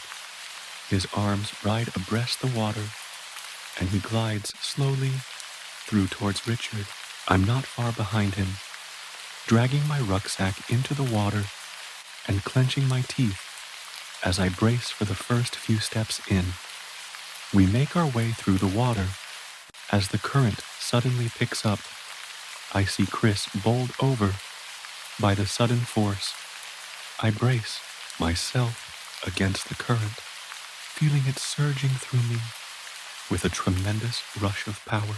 A strap of my rucksack is tied around my hand as to not lose it, but I'm pulled off balance by the force on the bag. My head becomes submerged as I'm dragged downstream by my wrist. I dig my heels in and pull back against the force, twisting my neck round to gasp for breath. Richard is watching me from beneath the tree. After a moment, I have my head out of the water and my feet firmly planted on the ground. The current has dissipated. I examine the surroundings and find that I have only drifted a few feet off course. Chris is not too far away. The adrenaline dissipates, leaving me defenseless against the bitter cold. Wading over, I notice Chris's attention is fixed elsewhere. "Hey, where did Richard go?" Chris asks sharply, between harsh draws of breath. "Did you see him? I swear he was here just now." I stop for breath and confirm for myself that, yes, you're right, he's not here. He has simply disappeared like he did before. Of course, he did. I don't even flinch at these embers of hope slipping through my fingers. I just focus on pulling myself towards the island. We reach the slight stretch of land, now uninhabited. My bones slowly defrost from the water, teeth chattering. I click my headlamp on to confirm. No footprints, no disturbance of any kind. The river returns to a quiet trickle of water. This is fucked. Where the fuck are we? Chris panics, pulling his phone out his pocket and shaking off water droplets. I can't feel my bloody fingers, he moans as he locks himself out. I release his phone from his grip to wipe the remaining water off on the grass and punch in his passcode. It's here. Where's the bag? I search frantically, looking for a rucksack or a coat or something scattered on the ground. The phone says the trackers are still here, even if Richard is not. Where the fuck has he gone? Chris whispers harshly, for my attention, as if not to catch the attention of a nearby predator. His eyes are red and watery in the torchlight. I cannot give him any answers. That could not have been him. That was not fucking him. We're fucked. Still, I remain silent. I push that pit in my stomach deep down, back into hell. Instead, I reach for my phone and raise it aloft. Still nothing. Fuck's sake. Nothing has come through in the past day. No one knows where we are. We've only been gone a day and a half. Jane is still at the cabin and is not expecting us back until at least Monday evening. We're 22 miles off track and one man down. Our reputation for disappearing for days at a time has proven to be a sore irony. Right, I assert, with all the authority I can muster, let's cut our losses, get the fuck away from here, and set up camp somewhere.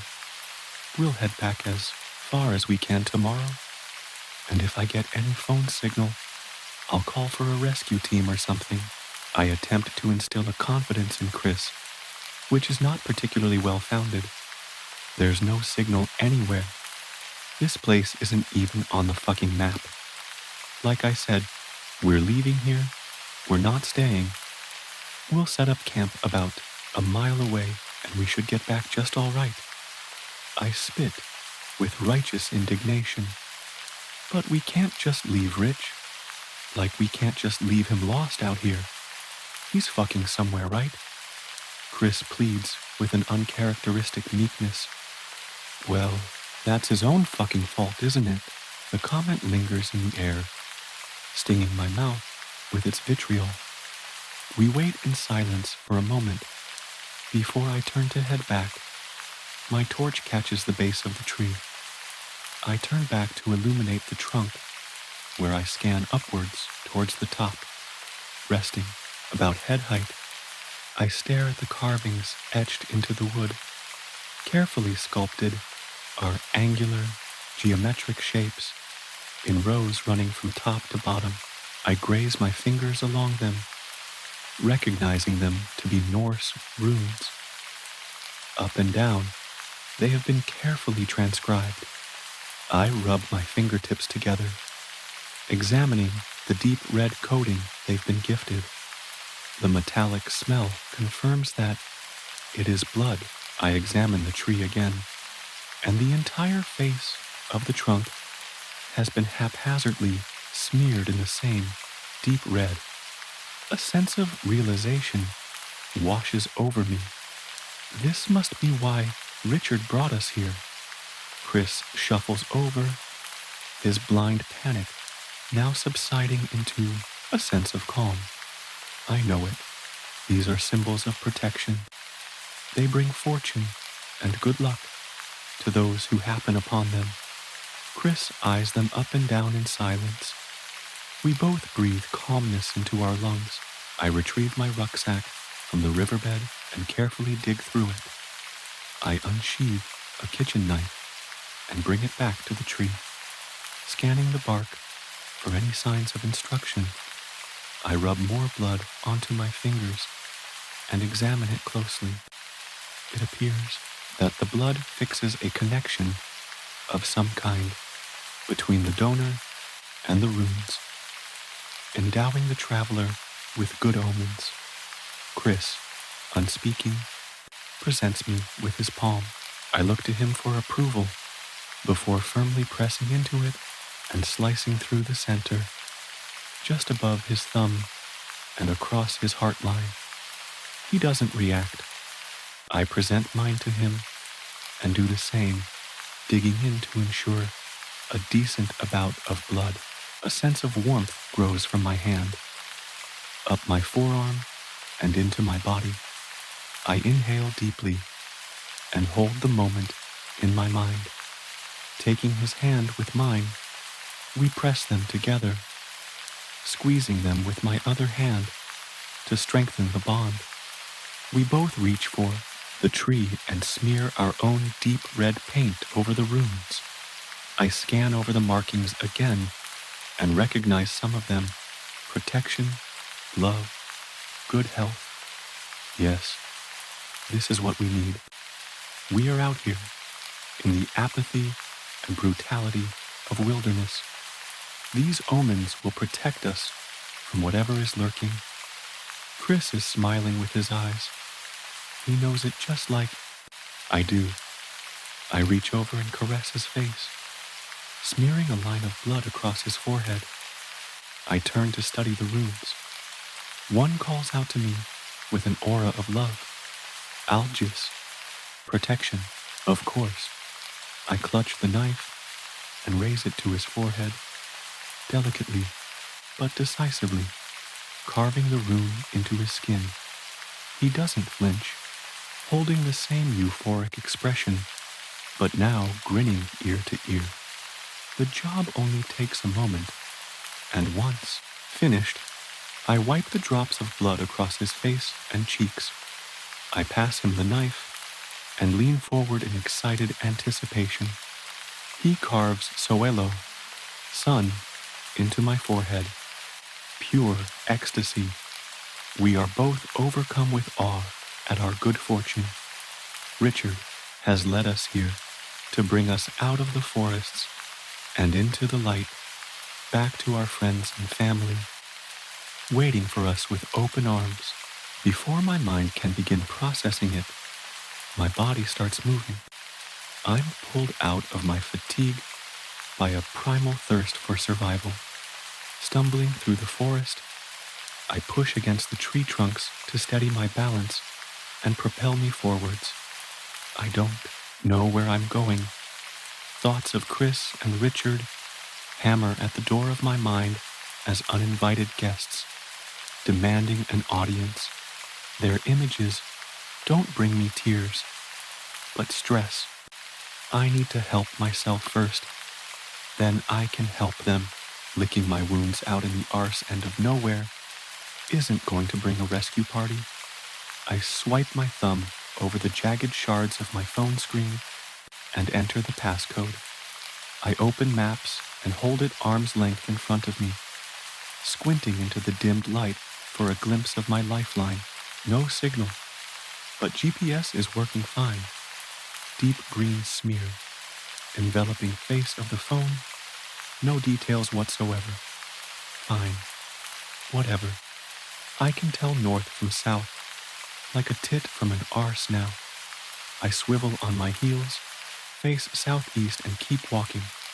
After, I'm not sure how long, I find myself led to another clearing. The scenery breaks, as abruptly as before, but now I'm high up on a cliffside. Probably about 100-200 feet below me is a sheer drop, an uninviting tangle of stone, and fate beckons from the base of the cliff. From there, the forest wrestles back control and sprawls endlessly in every direction beyond the horizon. Tears of stress concentrate in my eyes. Where the fuck did this come from? The forest has been nothing but a flat, uninterrupted plain for the entire trip. And now I'm standing a few hundred feet in the air? I've not seen a single hill this entire trip.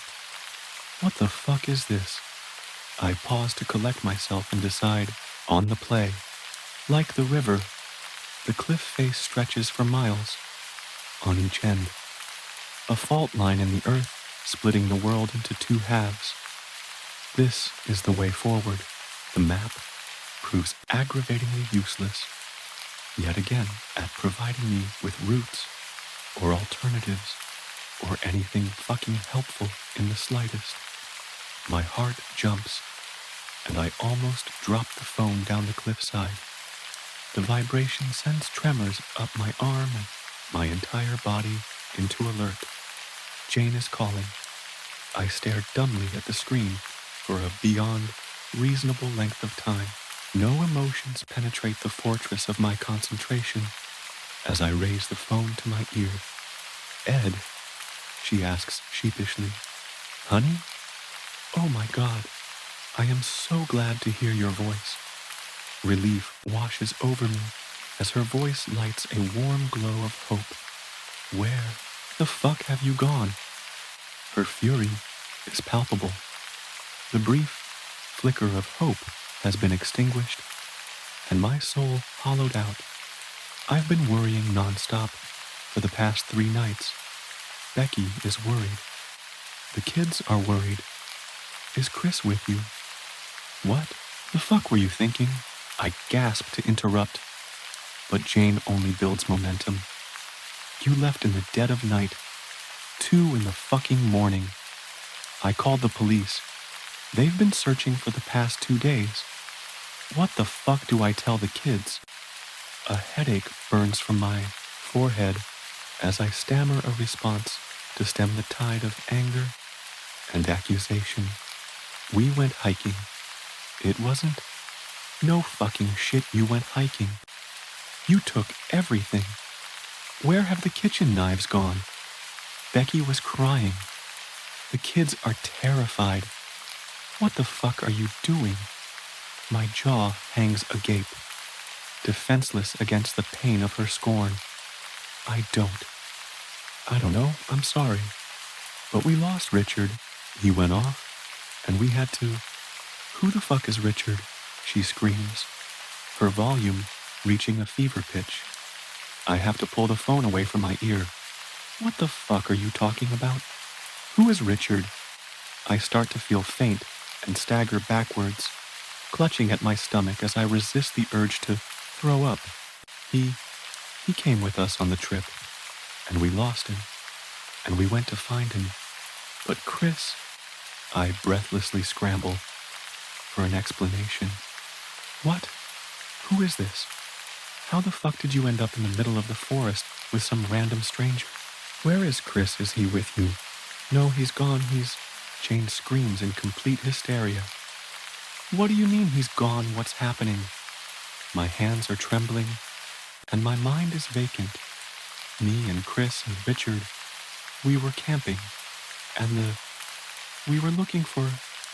He got lost in the woods, so we started looking because the phone... Just... Please... My voice trails off as I hear sobbing down the other end of the phone. Jane's anger has subsided into meek, desperate pleading for answers. Ed, where are you? Can you tell me where you are? We're lost. I'm lost. I don't know where Chris is. At this point, I am spent. All I need is the confirmation of my worst suspicions.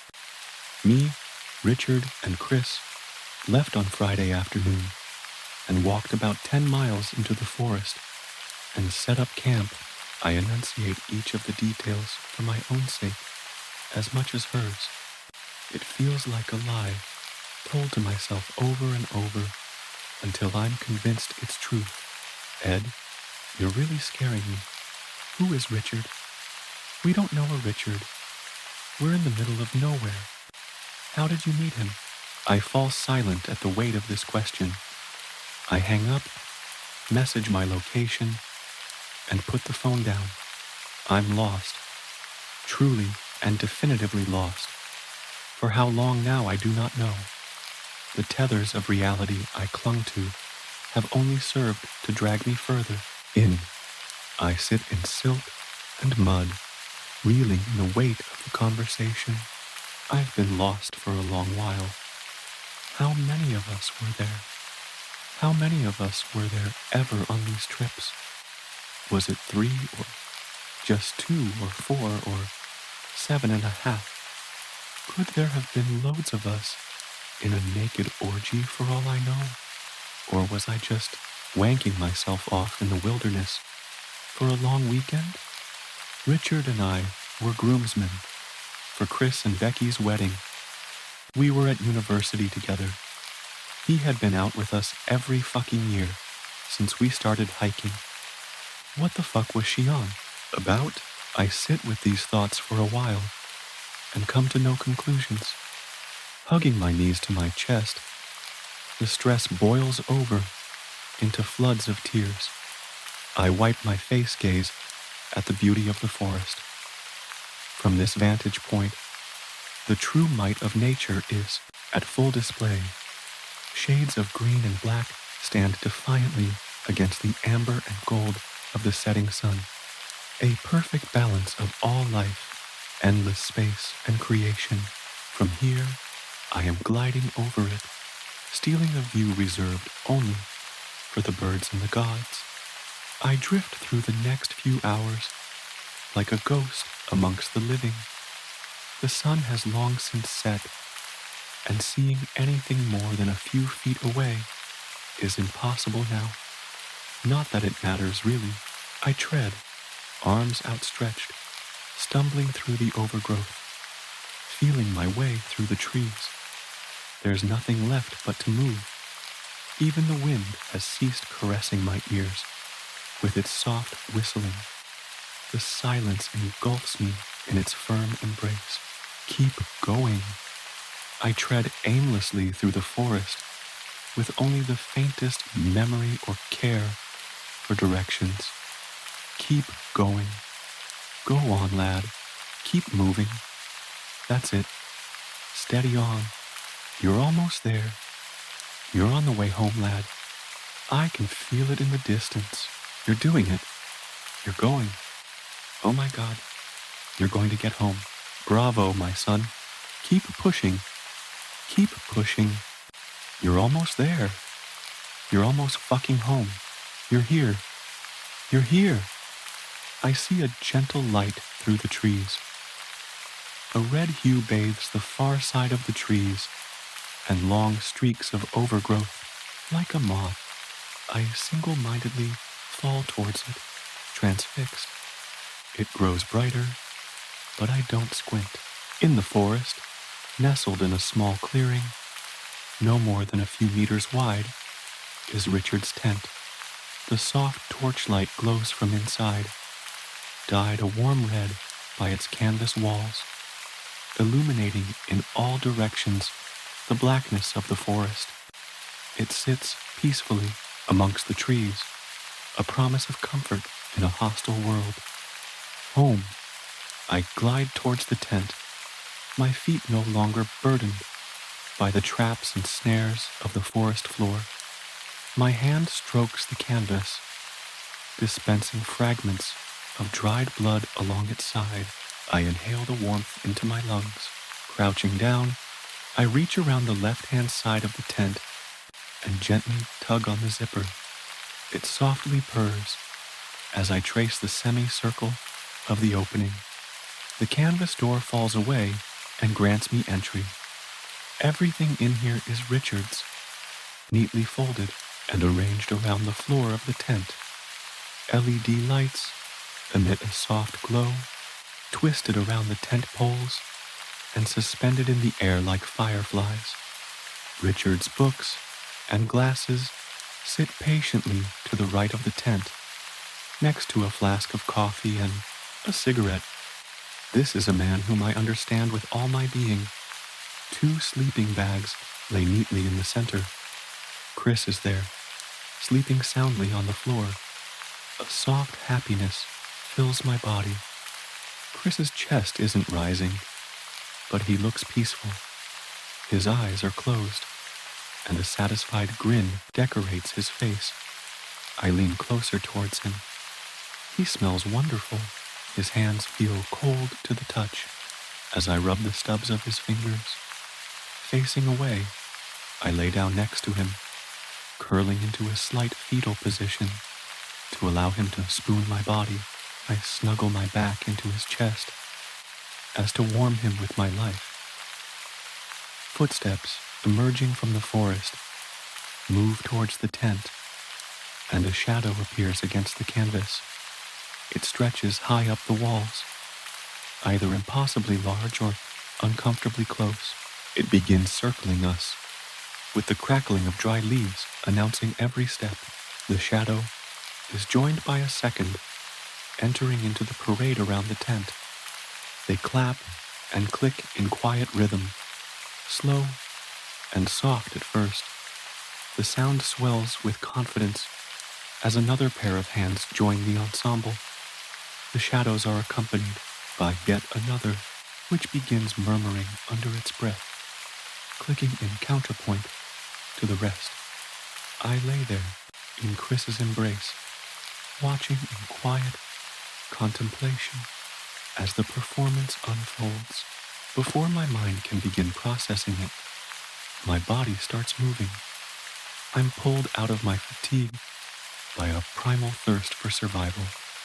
Stumbling through the forest, I push against the tree trunks to steady my balance and propel me forwards.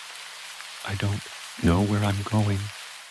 Thoughts of Chris and Richard hammer at the door of my mind as uninvited guests, demanding an audience. Their images don't bring me tears, but stress. I need to help myself first. Then I can help them. Licking my wounds out in the arse-end of nowhere isn't going to bring a rescue party. I swipe my thumb over the jagged shards of my phone screen and enter the passcode. I open Maps and hold it arm's length in front of me, squinting into the dimmed light for a glimpse of my lifeline. No signal, but GPS is working fine. Deep green smear, enveloping face of the phone. No details whatsoever. Fine. Whatever. I can tell north from south, like a tit from an arse now. I swivel on my heels, face southeast and keep walking. After, I'm not sure how long, I find myself led to another clearing. The scenery breaks as abruptly as before, but now I'm high up on a cliffside. Probably about 100, 200 feet below me is a sheer drop, an uninviting tangle of stone, and fate beckons from the base of the cliff. From there, the forest wrestles back control and sprawls endlessly in every direction beyond the horizon. Tears of stress concentrate in my eyes. Where the fuck did this come from? The forest has been nothing but a flat, uninterrupted plain for the entire trip. And now I'm standing a few hundred feet in the air? I've not seen a single hill this entire trip. What the fuck is this? I pause to collect myself and decide on the play. Like the river, the cliff face stretches for miles on each end, a fault line in the earth splitting the world into two halves. This is the way forward. The map proves aggravatingly useless, yet again at providing me with routes or alternatives or anything fucking helpful in the slightest. My heart jumps, and I almost drop the phone down the cliffside. The vibration sends tremors up my arm and my entire body into alert. Jane is calling. I stare dumbly at the screen for a beyond reasonable length of time. No emotions penetrate the fortress of my concentration as I raise the phone to my ear. Ed? She asks sheepishly. Honey? Oh my God. I am so glad to hear your voice. Relief washes over me as her voice lights a warm glow of hope. Where the fuck have you gone? Her fury is palpable. The brief flicker of hope has been extinguished and my soul hollowed out. I've been worrying nonstop for the past 3 nights. Becky is worried. The kids are worried. Is Chris with you? What the fuck were you thinking? I gasp to interrupt, but Jane only builds momentum. You left in the dead of night. 2 in the fucking morning. I called the police. They've been searching for the past 2 days. What the fuck do I tell the kids? A headache burns from my forehead as I stammer a response to stem the tide of anger and accusation. We went hiking. It wasn't. No fucking shit you went hiking. You took everything. Where have the kitchen knives gone? Becky was crying. The kids are terrified. What the fuck are you doing? My jaw hangs agape, defenseless against the pain of her scorn. I don't know. I'm sorry. But we lost Richard. He went off, and we had to. Who the fuck is Richard? She screams, her volume reaching a fever pitch. I have to pull the phone away from my ear. What the fuck are you talking about? Who is Richard? I start to feel faint and stagger backwards, clutching at my stomach as I resist the urge to throw up. He came with us on the trip, and we lost him, and we went to find him. But Chris, I breathlessly scramble for an explanation. What? Who is this? How the fuck did you end up in the middle of the forest with some random stranger? Where is Chris? Is he with you? No, he's gone. Jane screams in complete hysteria. What do you mean he's gone? What's happening? My hands are trembling, and my mind is vacant. Me and Chris and Richard, we were camping, and we were looking for. He got lost in the woods, so we started looking because the phone just. Please. My voice trails off as I hear sobbing down the other end of the phone. Jane's anger has subsided into meek, desperate pleading for answers. Ed, where are you? Can you tell me where you are? We're lost. I'm lost. I don't know where Chris is. At this point, I am spent. All I need is the confirmation of my worst suspicions. Me, Richard, and Chris left on Friday afternoon and walked about 10 miles into the forest and set up camp. I enunciate each of the details for my own sake as much as hers. It feels like a lie told to myself over and over until I'm convinced it's truth. Ed, you're really scaring me. Who is Richard? We don't know a Richard. We're in the middle of nowhere. How did you meet him? I fall silent at the weight of this question. I hang up, message my location, and put the phone down. I'm lost. Truly and definitively lost. For how long now I do not know. The tethers of reality I clung to have only served to drag me further in. I sit in silt and mud, reeling in the weight of the conversation.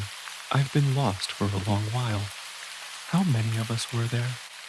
How many of us were there ever on these trips? Was it 3 or just 2 or 4 or 7.5? Could there have been loads of us in a naked orgy for all I know? Or was I just wanking myself off in the wilderness for a long weekend? Richard and I were groomsmen for Chris and Becky's wedding. We were at university together. He had been out with us every fucking year since we started hiking. What the fuck was she on about? I sit with these thoughts for a while and come to no conclusions.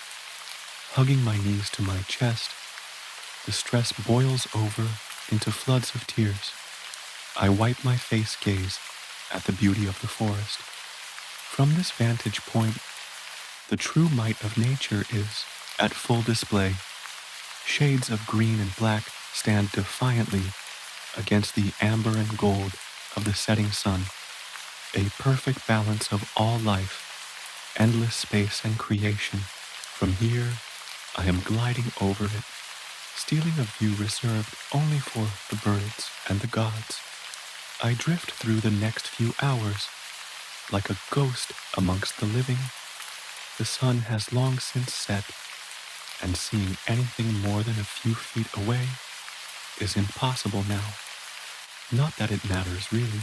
I tread, arms outstretched, stumbling through the overgrowth, feeling my way through the trees. There's nothing left but to move. Even the wind has ceased caressing my ears with its soft whistling. The silence engulfs me in its firm embrace. Keep going. I tread aimlessly through the forest with only the faintest memory or care for directions. Keep going. Go on, lad. Keep moving. That's it. Steady on. You're almost there. You're on the way home, lad. I can feel it in the distance. You're doing it. You're going. Oh my God. You're going to get home.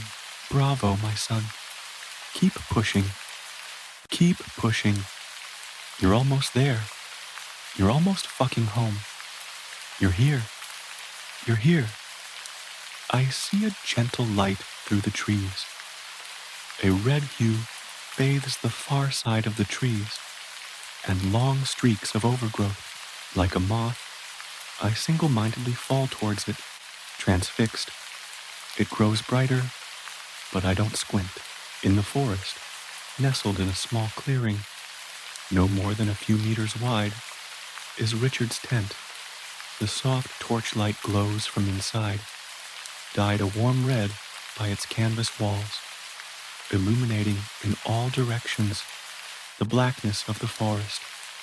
It sits peacefully amongst the trees, a promise of comfort in a hostile world. Home. I glide towards the tent, my feet no longer burdened by the traps and snares of the forest floor. My hand strokes the canvas, dispensing fragments of dried blood along its side. I inhale the warmth into my lungs. Crouching down, I reach around the left-hand side of the tent and gently tug on the zipper. It softly purrs as I trace the semicircle of the opening. The canvas door falls away and grants me entry. Everything in here is Richard's, neatly folded and arranged around the floor of the tent. LED lights emit a soft glow, twisted around the tent poles and suspended in the air like fireflies. Richard's books and glasses sit patiently to the right of the tent, next to a flask of coffee and a cigarette. This is a man whom I understand with all my being. 2 sleeping bags laid neatly in the center. Chris is there, sleeping soundly on the floor. A soft happiness fills my body. Chris's chest isn't rising, but he looks peaceful. His eyes are closed, and a satisfied grin decorates his face. I lean closer towards him. He smells wonderful. His hands feel cold to the touch as I rub the stubs of his fingers.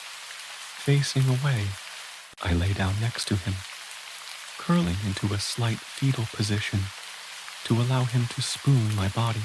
I snuggle my back into his chest as to warm him with my life.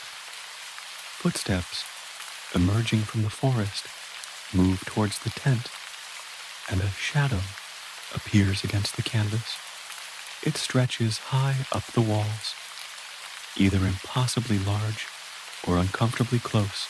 It begins circling us, with the crackling of dry leaves announcing every step. The shadow is joined by a second, entering into the parade around the tent. They clap and click in quiet rhythm, slow and soft at first. The sound swells with confidence as another pair of hands join the ensemble.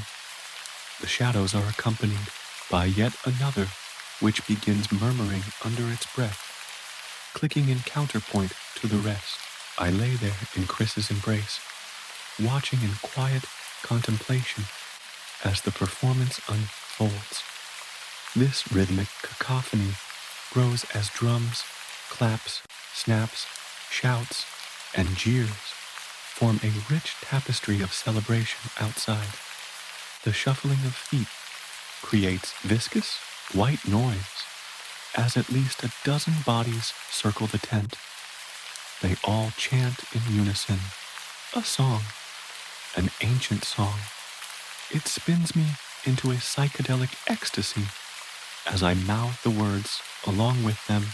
We lay here, together, in the center of this world. This is truly the home I was seeking. I need no sound, no sight, no feeling, just the knowledge that I will be held here in this space, entwined in the friendship of my greatest companions, forever. There's something in my grandma's house. I spend most of my waking hours caring for my elderly grandmother, who suffers from Alzheimer's disease, which has taken increasingly more and more from her. I don't do anything requiring advanced medical knowledge. A nurse comes by the house twice a week to help with that sort of stuff. I have zero medical training other than a CPR course I took a few months ago in case of an emergency, but something tells me that I am already forgetting the basics with each passing day. I don't mind taking care of her. My grandma took me in when I was 11 years old, after my father and mother split. Neither of them really wanted a child. That was evident from the beginning. I think my mother loved me, but she was never fit to raise a kid, and she knew it. My father, on the other hand, was never fit to be around children, let alone take care of one himself. He was always in and out of jail. Before my grandmother took me in, my fondest childhood memories were when my dad was doing time. Things weren't so bad when it was just my mother and me. But whenever he returned from his imprisonment, things would always end up falling apart again. When my parents finally did divorce, I was about as dejected as a child could be. The bright beam of childhood innocence had long since faded from my eyes. That all changed when I went to live with my grandma. Her house was clean and big and had an acre of land. I had a room to myself and more than 2 changes of clothes. I thought we must have been rich. Raising me increased her financial burden, but she never let it show on her face. That woman always had a smile on. I wish that smile would come back. Ever since the disease started taking a firm hold on her, she mostly just stares. She allows me to take care of her on the good days, and we spend quality time enjoying novels and her black and white TV shows. On the bad days, she won't let me help at all. I don't quite understand what sets her off, but some days she wakes up paranoid and scared. Day 1, Sunday. My alarm went off at 5:55 a.m.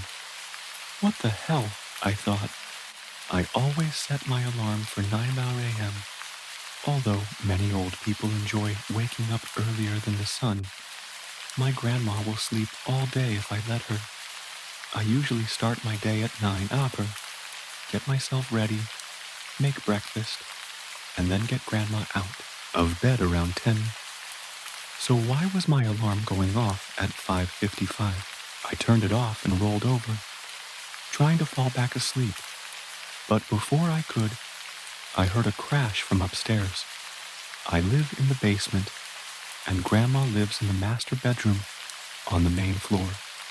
I rushed out of my room and up the stairs as quickly as possible. Was Grandma hurt? Did she fall? What was she doing out of bed? My mind was racing. When I reached the top of the stairs, I expected to see my grandmother somewhere on the floor. But instead, I saw an empty living room. The sun hadn't come up yet, making the room barely visible. I peered into the master bedroom and found Grandma still fast asleep. I closed the door slowly, trying not to wake her. With Grandma safe in her room, I decided to check the house to see if I could locate the source of the crashing sound. The kitchen looked normal.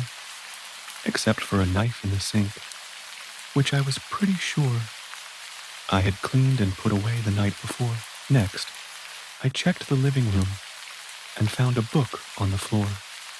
I keep the house pretty tidy so that we lay here together in the center of this world. This is truly the home I was seeking.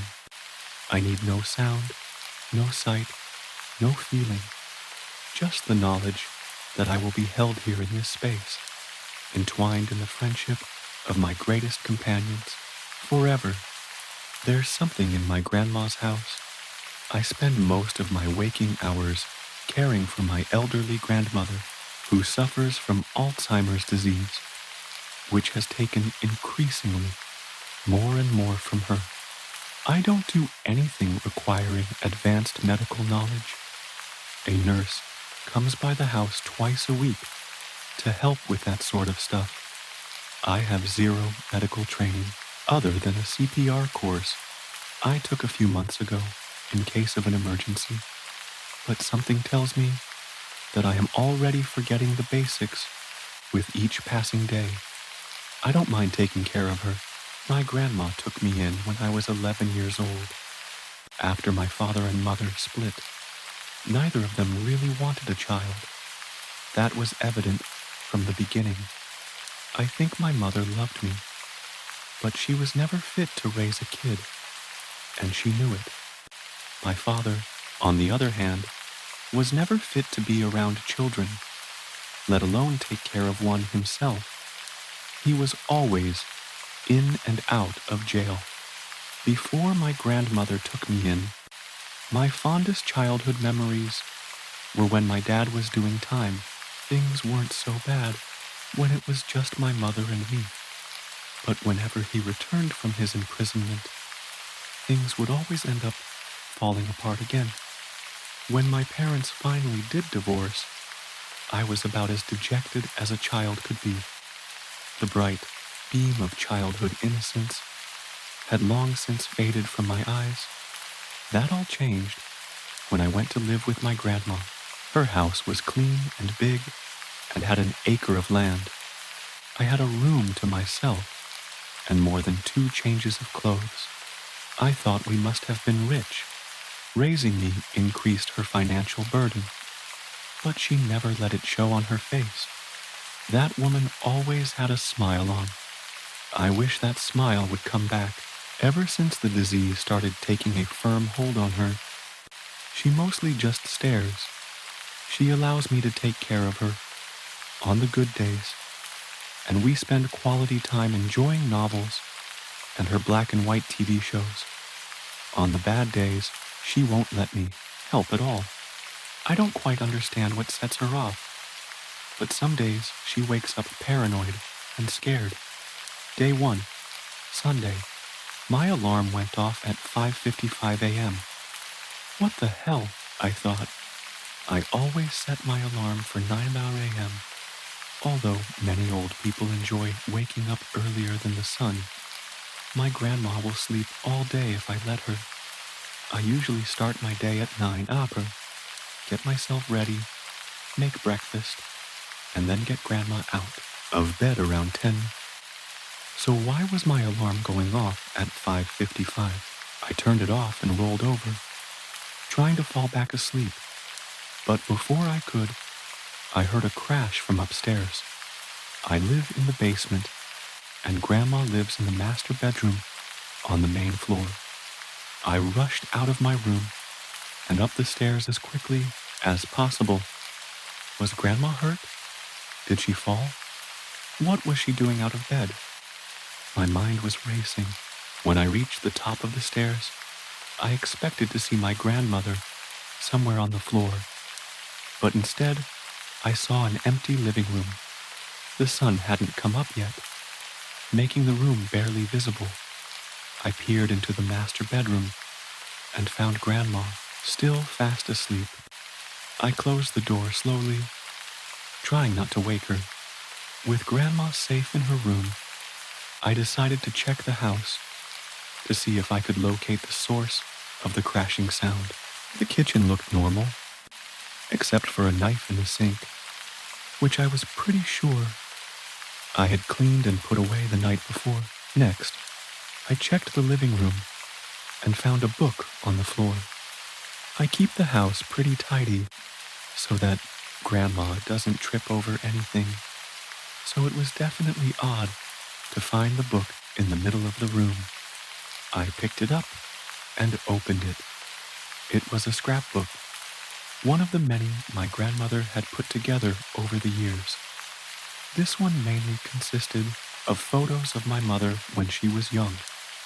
Closing the book, I walked a few feet to the bookshelf and returned it where dust had revealed its usual resting place. I still felt a little groggy, and with my tired mind, I rationalized that my grandma had been looking at it earlier and left it on the floor without me realizing it. That's the thing about the human mind. We will do anything to rationalize the unexplainable. Remembering it was still early, and I had about 3 hours before I needed to get on with my day, I snuck out of the house for a quick run. I don't typically leave my grandmother unattended, but she wouldn't wake up for a while, and it was nice to get some time to myself. I returned to the house half an hour later.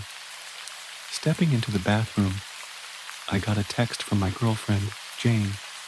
She works at a bakery and always texts me when she heads off to work, though I usually don't reply for a couple of hours because, like I said before, I'm never up this early.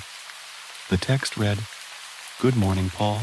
I'm leaving for work, but maybe I can swing by later and hang out for a bit." I smiled and decided I'd surprise her by texting back immediately. "Have fun at work. I love you." "Wow, you're up early," she replied. "Yeah, I got woken up by a loud noise and decided to get a jump start on my day. I left out the part about my alarm going off 3 hours early.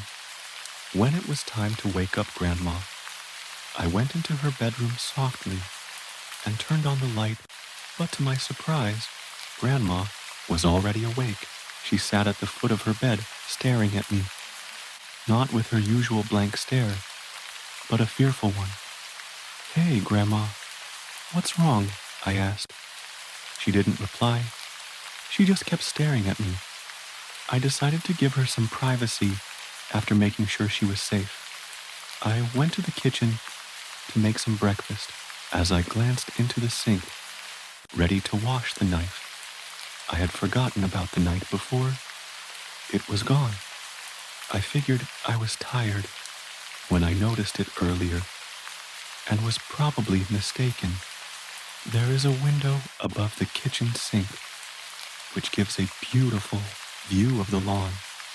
As I stared out, a bluebird flew by and rested on the back porch. The beautiful bird looked almost out of place in our little backyard. I had never seen a bird like it in our area. When I turned around, I almost jumped out of my skin to see my grandmother an inch from my face. "Geez, Grandma," my fear quickly turned to laughter as I chuckled. "Granny, you nearly scared me half to death. Are you feeling any better?" She still had that scared and angry look on her face. It was almost as if, "Hey, Grandma," I said nervously. "You know who I am, right? It's me, Paul, your grandson." Quietly, she said without taking her eyes off me, "There's someone in the house." A feeling of awful guilt spread over me as I told her, "No, Grandma, you know me. I live here. With you. Remember?" Her anger turned to disappointment. She leaned closer to my face and in a hushed tone whispered, "No, Paul, I know who you are. I am telling you that there is someone in our house." My heart sank, and the guilty pit in my stomach became a sinkhole of fear. "Where? Grandma, where did you see this person? My God, are they still here?" I instantly believed her. I always have, but then, for a moment, I thought, is this the disease? Is she seeing things now? I didn't remember the doctor saying anything about hallucinations. I pushed the thoughts out of my head. I reached for my phone to dial 911, but Grandma put her hand on mine before I could unlock it. He's in my room. She said it almost as if it was an afterthought. My heart raced, and without thinking, I picked her up and shuffled towards the front door. Once outside, I sat her on the porch bench. Stay here, I said. She wasn't looking me in the eyes. I rushed back into the house and to her bedroom. The door was shut. I went to reach for the handle, but I stopped. Adrenaline had gotten me this far, but it seemed to run dry when it came time to investigate. What would I even do if I found someone in there, I thought. But I needed to make sure that we were safe. I slowly turned the knob and pushed my way inside. Everything looked normal, other than a bit of clutter. Hadn't I picked up her room the night before? I checked everywhere, but there was no sign of anyone. I felt relieved and almost smiled at how worked up I'd been. That feeling soon left me as I remembered the master bathroom with its door still shut. I flung the door open, but what I saw didn't scare me. It was confusing. The walls, the mirror, the floor, all of it. It was all covered in a black sludge. The smell reminded me of the many hot summer days I spent walking the empty road as a kid. It was the smell of tar and tobacco. After standing in shock for what must have been, I called the police, and the operator said they would be there as soon as possible. I was convinced that there had been someone in the house. While waiting for the police, I woke up Grandma and walked her out to my car, where she sat while I looked the house over. In the 6 minutes it took for the police to arrive, I noticed a drawer open in the kitchen. I also found more black goo in the garage. The police walked through the house, checking every place a person could hide. They didn't find anyone, and there was no evidence of forced entry. Sounds like someone might be looking to hurt your mom, seeing as her face was cut out of all the pictures, said the officer. Well, if someone had it out for her, they had. The wrong house. We haven't seen her in nearly 17 years, I replied. The officers offered to check up on us later tonight to make sure there wasn't anyone lurking around the property, and said to call again if there were any further disturbances. Thanks, officers, I said. I ushered Grandma back into the house as they pulled out of the driveway. You all right, Grandma? I asked. No response. We stepped into the living room, and I was helping her sit on the couch when I noticed something out of the corner of my eye. I turned to face the kitchen window. That same bluebird from the day before was staring right at me. The bird was so beautiful, but looking at it, I couldn't help but feel like I was in some sort of danger, like a bad omen. It continued to stare for a few moments, and then flew away. The day dragged on. Grandma hadn't said a word. Worse, she hadn't even looked me in the eyes. I was worried. The sun dipped over the horizon, and suddenly, it was night. Time to put Grandma to bed. As I helped her get comfortable, she looked at me. It was a welcomed surprise, and I smiled at her. But she didn't smile back. She only whispered the words, "Someone is in the kitchen." Ice went down my spine. What? Grandma, we were both just in there, and I didn't see anybody. She looked terrified. Obviously, my words were of no comfort to her. She just repeated, "In the kitchen, the kitchen, kitchen." Then she rolled over, closed her eyes, and stopped speaking. She was really starting to make me worried, and I really couldn't decide whether to believe her or not. I left the room and headed for the kitchen. Upon arrival, I didn't notice anything out of the ordinary right away, other than the drawer with the bags and wrap. It was open again. I turned to walk out and turned the light off, but the room didn't get dark. I flicked the switch on and off, but the room remained illuminated. In fact, it was getting brighter. Panicked, I did the first thing that came to my mind and reached for the big knife in the knife block. But I froze when I noticed the knife block was empty. Sweat washed over me, and I saw all the knives in the sink. The room continued to illuminate brighter and brighter as I dashed for a knife and cut myself on one of the smaller blades before finally grabbing hold of the bread knife. My attention briefly turned to my bloody hand as I attempted to wrap a rag around the wound. Just then, the room went completely quiet, and I saw it, a large figure, maybe 8 feet tall. The creature was completely naked, except for a plastic wrap, covering it from head to toe. The light emanating from the figure seemed to give me tunnel vision, blurring my surroundings. I couldn't make out the face, as it was completely masked in the plastic wrapping, but there was a protrusion where the nose was underneath. Petrified, I felt my blood run cold. I was so scared that I was physically unable to move. The dread filled me like molasses in a glass. Slowing my thoughts, I dropped the knife, which crashed to the tile floor with a metallic clang. I wanted to run, but my legs felt like stone.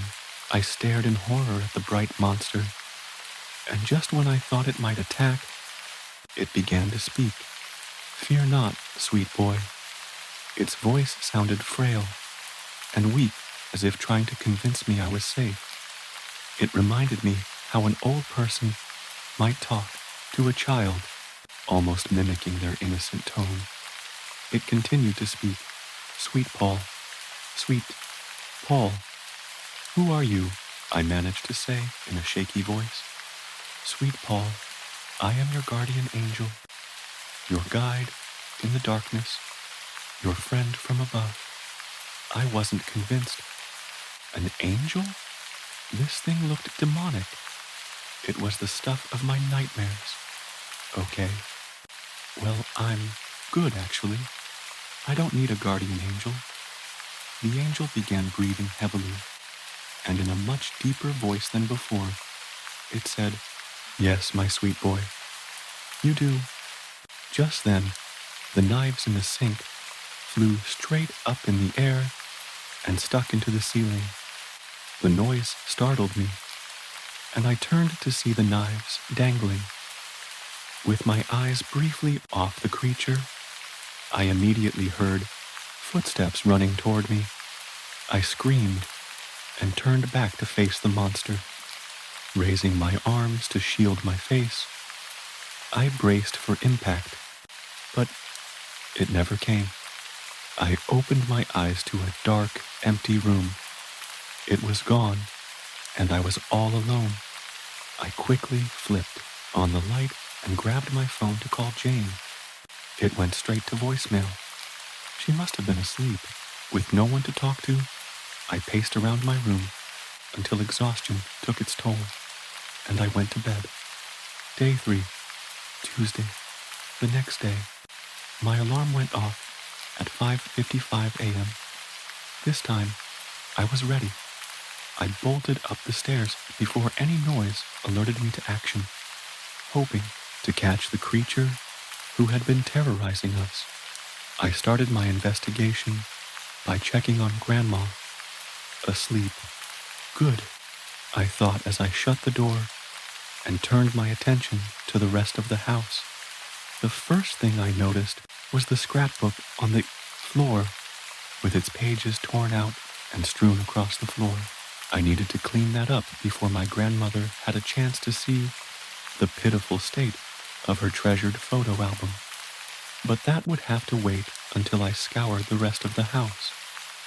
Next, I went to the kitchen. Nothing looked too out of the ordinary, but I noticed that one knife remained stuck to the ceiling, while the rest had fallen to the ground. I was about to check the rest of the house when I heard a loud slam coming from the basement. The noise was louder than the previous days, and I was sure it had woken Grandma, so I decided to check on her again before investigating. Just as I suspected, Grandma was sitting upright when I walked through the door. She hadn't turned to look at me when I walked in. "You okay, Grandma?"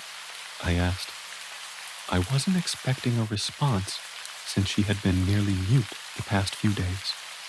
Despite my expectations, she answered immediately, "It's okay, Paul.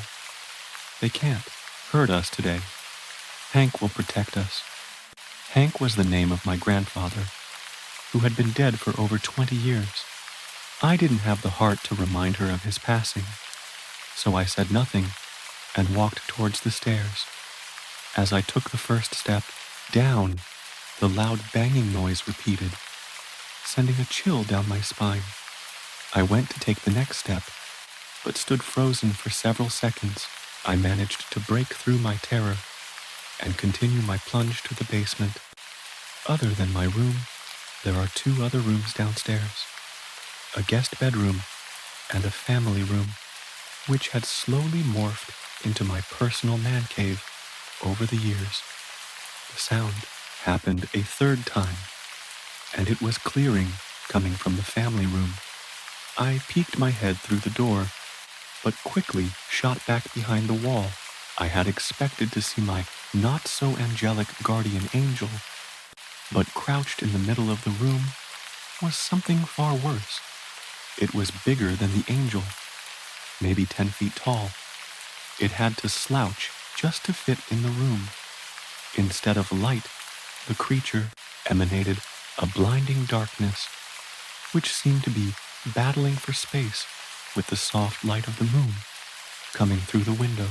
Its hands were disproportionately large for its body, with long bony fingers. The most notable characteristic of the monster was what was covering its body. From head to toe, the creature was soaked in hot, black sludge, which dripped down to the floor. The chemical smell was overwhelmingly potent, and I found myself struggling not to gag as I sat still and listened to the beast breathe. I shifted my weight, preparing to take another look. Before I could peer around the corner, the monster screamed, which sounded like the mix of a man and a dog. I booked it to the staircase, looking behind me, only to watch as the creature tumbled toward me with impressive speed. I reached the top of the stairs and almost ran for the front door when I remembered Grandma, who was still in her room, thinking. Quickly, I leaped behind the island counter in the middle of the kitchen and hid myself, trying to make as little sound as I could. I heard the tar monster reach the top of the stairs and pause. Thankfully, it didn't know where I was, but soon began searching for me. I explained to them that her scream sounded frightened and that I thought she might have been taken. They listened to me explain as much as I could without making me sound crazy, and when I had finished my story, they told me the most likely scenario was that she had left the house on her own. I didn't try to argue. I knew how my story must have sounded, and there was nothing I could say to get them to believe me. On top of that, I wanted them to be correct. If Grandma were out on her own, as dangerous as that would be, it would be better than being taken. The officers left the house to search for Grandma. While they drove away, I held Jane, who was sobbing into my shirt. The rest of the day Jane and I drove around town looking for her. When we would get tired of driving, we would go back to the house and search there again. We repeated this cycle until it started to get dark, and we decided to try again the next day and allow the police to do their jobs. We remained in contact with them throughout the day, but they turned up nothing. I was devastated, and I felt like crying, but I had held back the tears all day. I was not afraid to cry in front of Jane, but I felt like I needed all my energy to go toward finding Grandma. I couldn't waste any time crying. While at home, Jane passed out on the couch, exhausted from the emotionally taxing day. I stayed up on my computer, creating a flyer to put up around town the next day. I kept my phone ringer on so I would get all updates from the police. Eventually, I started to drift off. While sitting upright on my chair, I felt the world getting fuzzy as my eyelids slowly fell, fluttering back open a few times and falling again. I was seconds away from total unconsciousness when I heard a voice whisper, "You don't remember, do you, sweet boy?" I jolted awake to find the plastic angel peering its head from behind the sofa that Jane was sleeping on. Its long fingers wrapped around the back of the couch.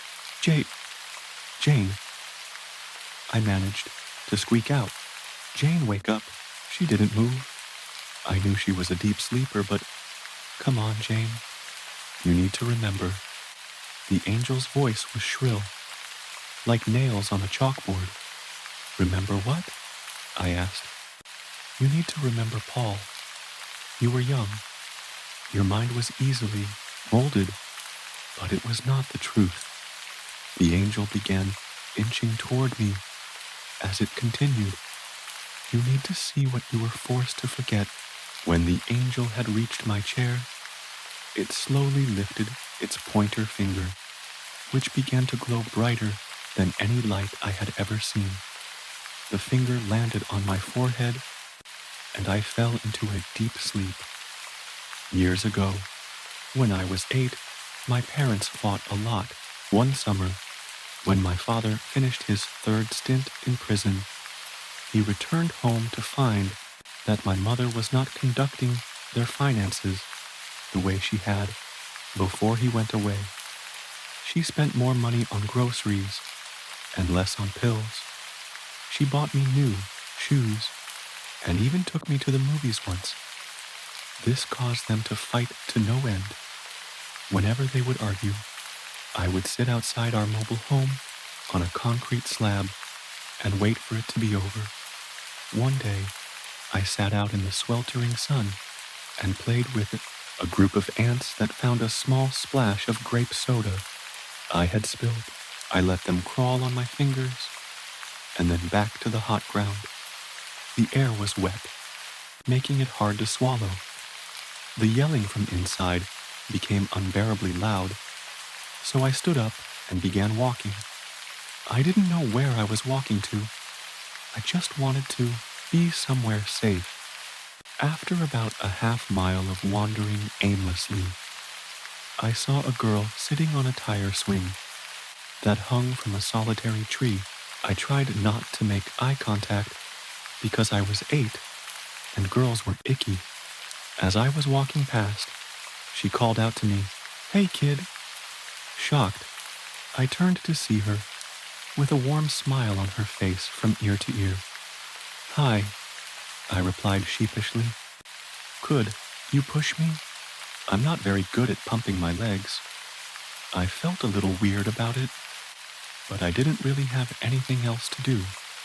I decided to comply, since pushing a girl on a swing seemed more interesting than walking. "What's your name?" she asked. "Paul," I said, warming up to her more and more by the minute. "What's your name?" I asked. "Jane," she said, matter-of-factly. We played for around an hour, and I decided it was probably time to head back home.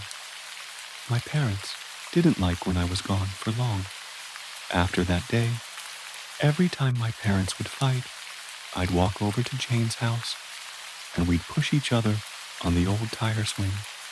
On one particularly rainy day, my parents began to get into another one of their heated arguments. I put on my rain boots and was about to go to my room to get my coat in hopes I could meet up with Jane. Maybe we could find some big puddles to splash in, I thought. As I trotted over to my bedroom, I heard my mother scream. It wasn't a scream out of anger. That wouldn't have been novel enough to catch my attention. It was a scream of pain. I caught a glimpse of it as its back was turned to me, and I noticed it was carrying something large. Is that a rug? I thought to myself. Then I recognized it. The thing was carrying my rug from underneath my coffee table.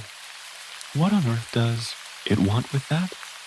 I turned my attention back to my hiding place and scanned for a weapon. As my eyes darted around the kitchen, I became transfixed on the window, or rather, what was behind the window. A little blue bird. Just then, I heard something crash against the floor, and I spun around. The creature was gone, and my rug lay rolled up in the living room. The rest of the day felt foggy.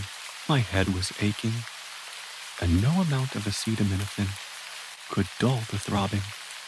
Grandma stayed in her room, not letting me in, other than to bring her meals and make sure she was taking her medication. By the time night rolled around, I was ready to call it a day.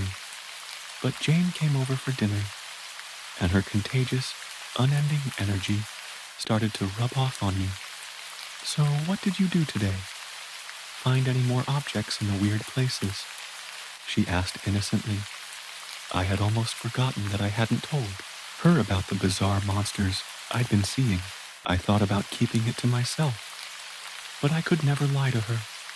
We had been friends since elementary school, and together since high school. She was the one person on earth I expected to believe my story.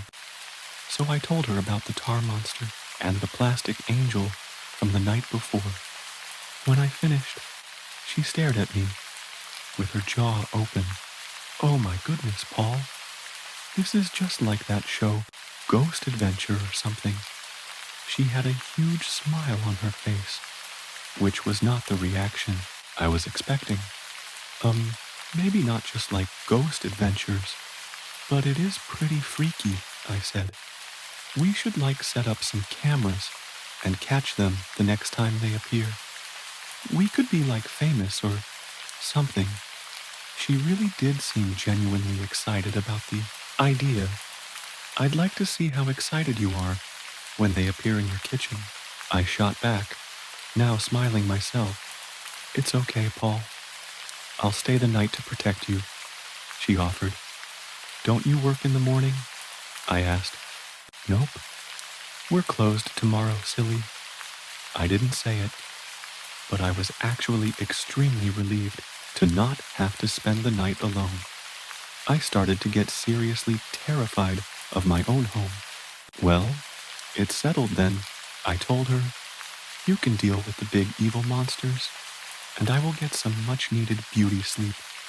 The rest of the night actually felt normal. We watched a horror movie at Jane's request. What is it with her and this spooky shit? And went to bed. I had this really weird dream that night about my mom. In the dream, I was young, maybe 7 or 8, and was helping her mop the kitchen. She showed me how to fill the bucket with water and how much cleaner to pour in. She handed me the mop and said, "Give it a try."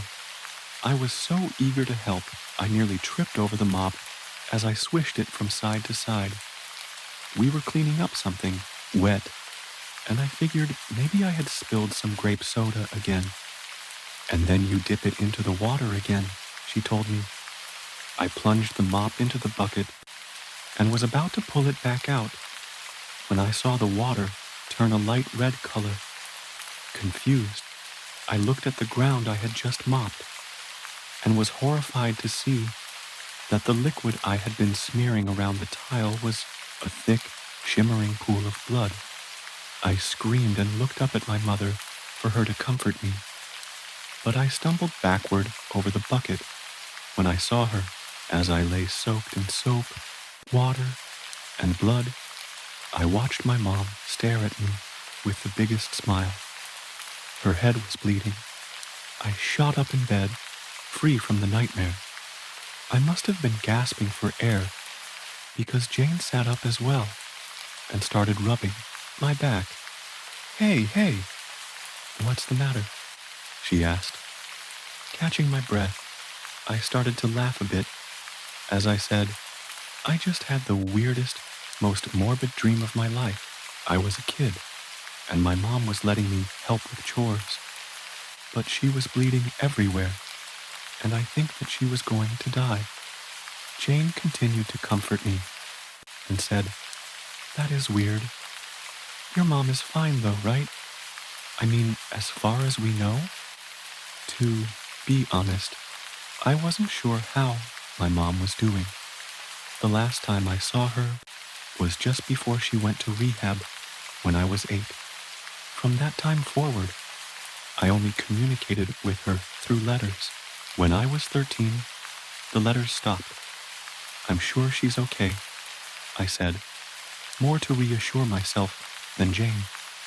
We went back to sleep, and I didn't have any more dreams that night.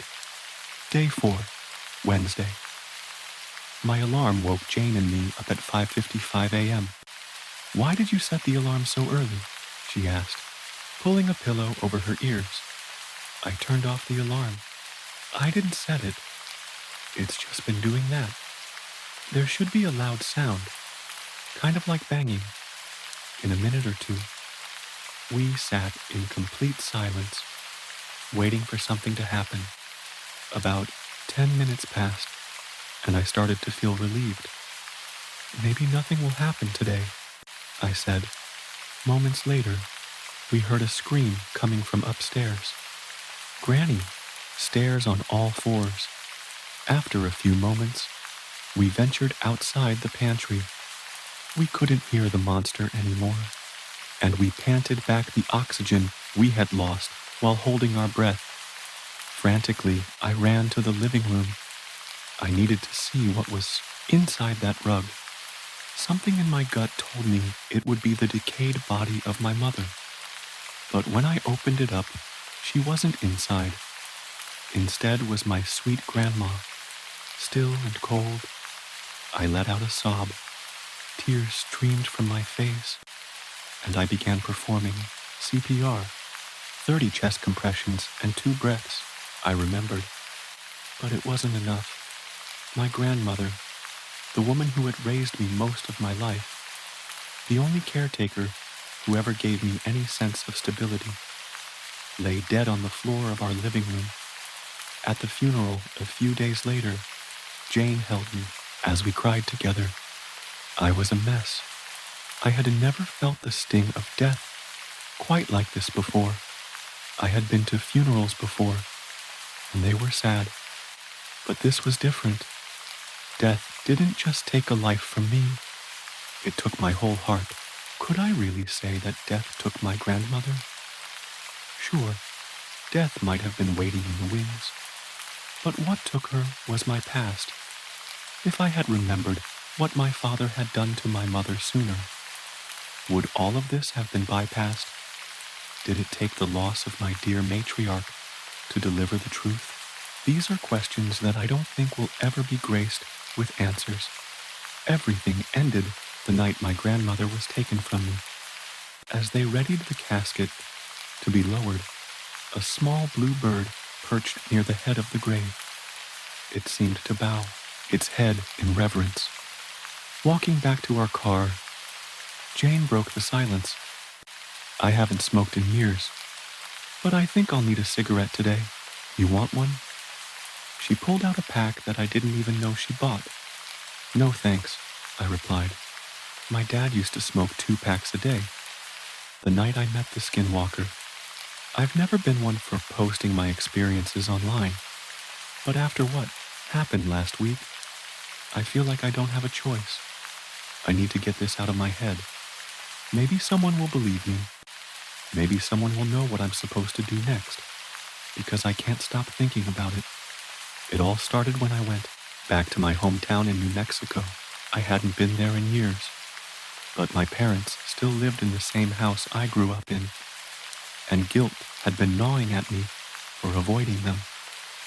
It was a small, quiet desert town, surrounded by endless stretches of wilderness, the kind of place where stories linger longer than the people who tell them.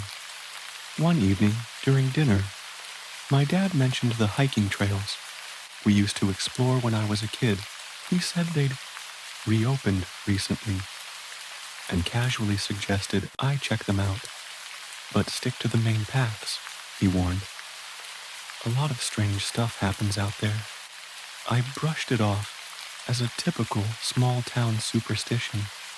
Growing up, I'd heard my share of stories about weird lights, unexplainable noises, and the ever-popular skinwalker legend. It always felt like a scare tactic to keep kids from wandering too far. I'd spent hours out there as a teenager and never saw anything unusual. So, the next evening, I grabbed a flashlight and headed out just before sunset. The trails were overgrown, but still recognizable. The air was crisp, and the fading sunlight painted the horizon in warm shades of orange and pink. I took my time, letting nostalgia guide my steps, until I reached a fork in the path I didn't remember. One direction led uphill, toward the ridges overlooking the valley. The other curved downward, following the sound of rushing water. The river wasn't on the original trail map, but the sound of water was strangely inviting. I figured it might be worth exploring. I turned my flashlight on, even though the fading twilight still offered some visibility, and started down the slope. The air grew colder the closer I got to the river, and the trees became denser, their gnarled branches arching overhead like a tunnel. The sound of water grew louder, echoing off unseen rocks. Something about it felt off. The rushing water had an uneven cadence, like it was stuttering. My footsteps, too, seemed to echo strangely, just slightly out of sync with my movements, like something was walking a beat behind me. I kept stopping to listen, but every time I did, the forest fell completely silent. When I reached the riverbank, the sight was both beautiful and eerie. The water reflected the pale moonlight, shimmering as it flowed over jagged stones. But the Lichobi landscape didn't feel right. The trees along the bank seemed unnaturally twisted, their trunks warped as if they'd been bent by unseen hands. The air smelled metallic, sharp, and out of place. That's when I noticed the tracks, stairs on all fours. After a few moments, we ventured outside the pantry.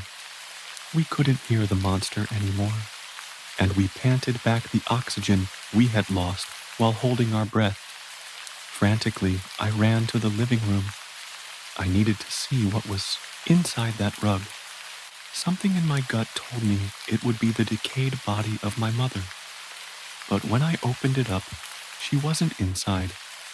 Instead was my sweet grandma, still and cold. I let out a sob. Tears streamed from my face, and I began performing CPR, 30 chest compressions and 2 breaths. I remembered, but it wasn't enough. My grandmother, the woman who had raised me most of my life, the only caretaker who ever gave me any sense of stability, lay dead on the floor of our living room. At the funeral a few days later, Jane held me as we cried together.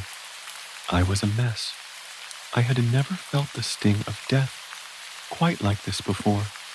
I had been to funerals before, and they were sad, but this was different. Death didn't just take a life from me, it took my whole heart. Could I really say that death took my grandmother? Sure, death might have been waiting in the wings, but what took her was my past. If I had remembered what my father had done to my mother sooner, would all of this have been bypassed? Did it take the loss of my dear matriarch to deliver the truth? These are questions that I don't think will ever be graced with answers. Everything ended the night my grandmother was taken from me. As they readied the casket to be lowered, a small blue bird perched near the head of the grave.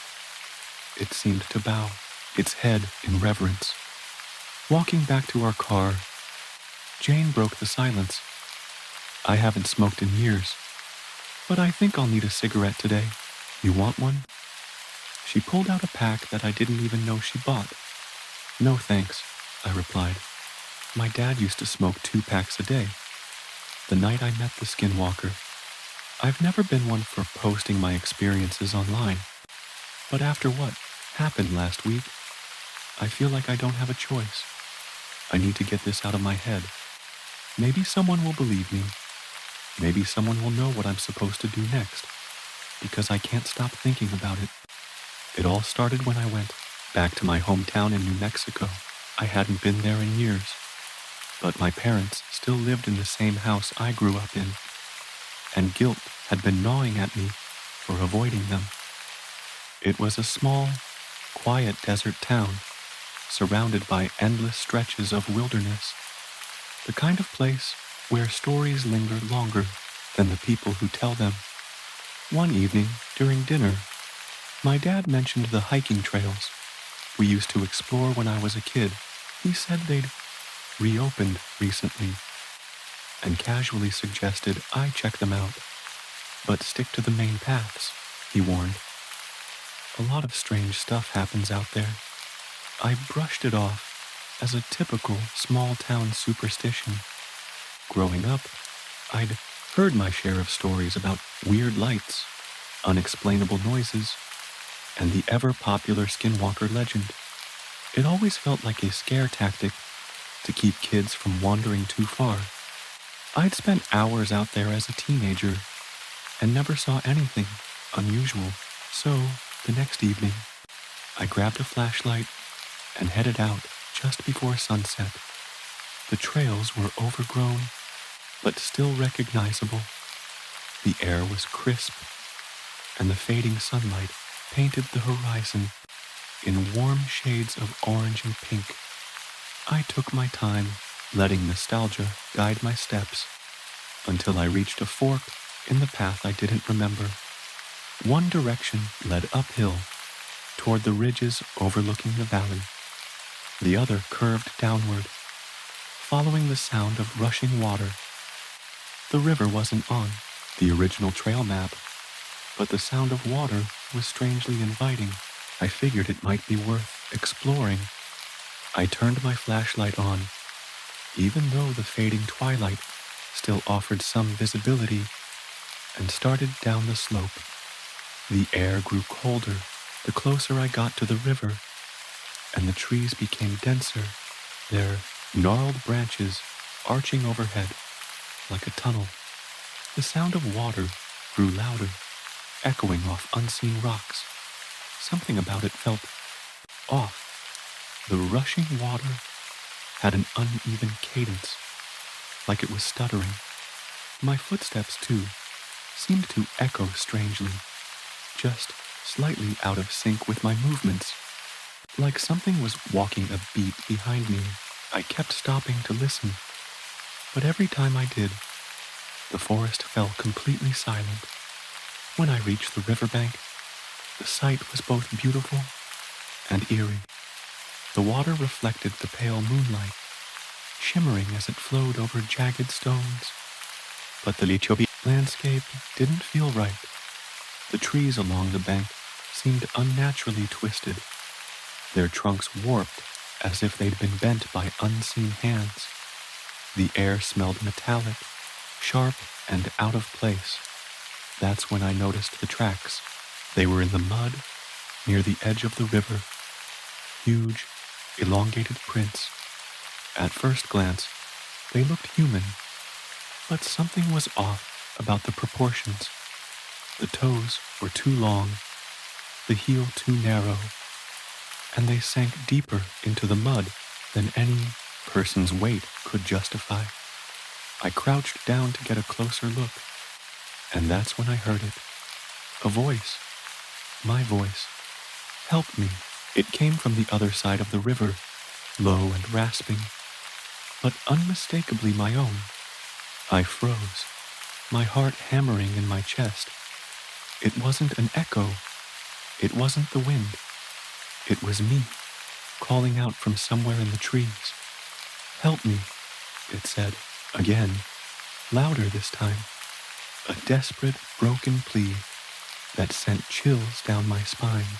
The flashlight trembled in my hand as I scanned the opposite bank, the beam cutting through the darkness. That's when I saw it. It was crouched near the water's edge, its pale, sagging skin catching the light.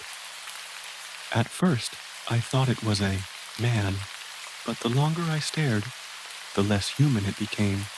Its limbs were unnaturally long, bent at strange angles, like a marionette with tangled strings. Its head hung low, the face obscured by matted hair, but I could feel its eyes on me. Black, soulless pits that seemed to drink in the light. Help me, it said again. But this time its mouth moved, and the words didn't match the sound. The voice was still mine, but the thing's lips jerked open and closed, like a bad animatronic. The pauses between the words were wrong, fragmented, as if it was struggling to piece them together. Help me, it croaked again, dragging out the last syllable.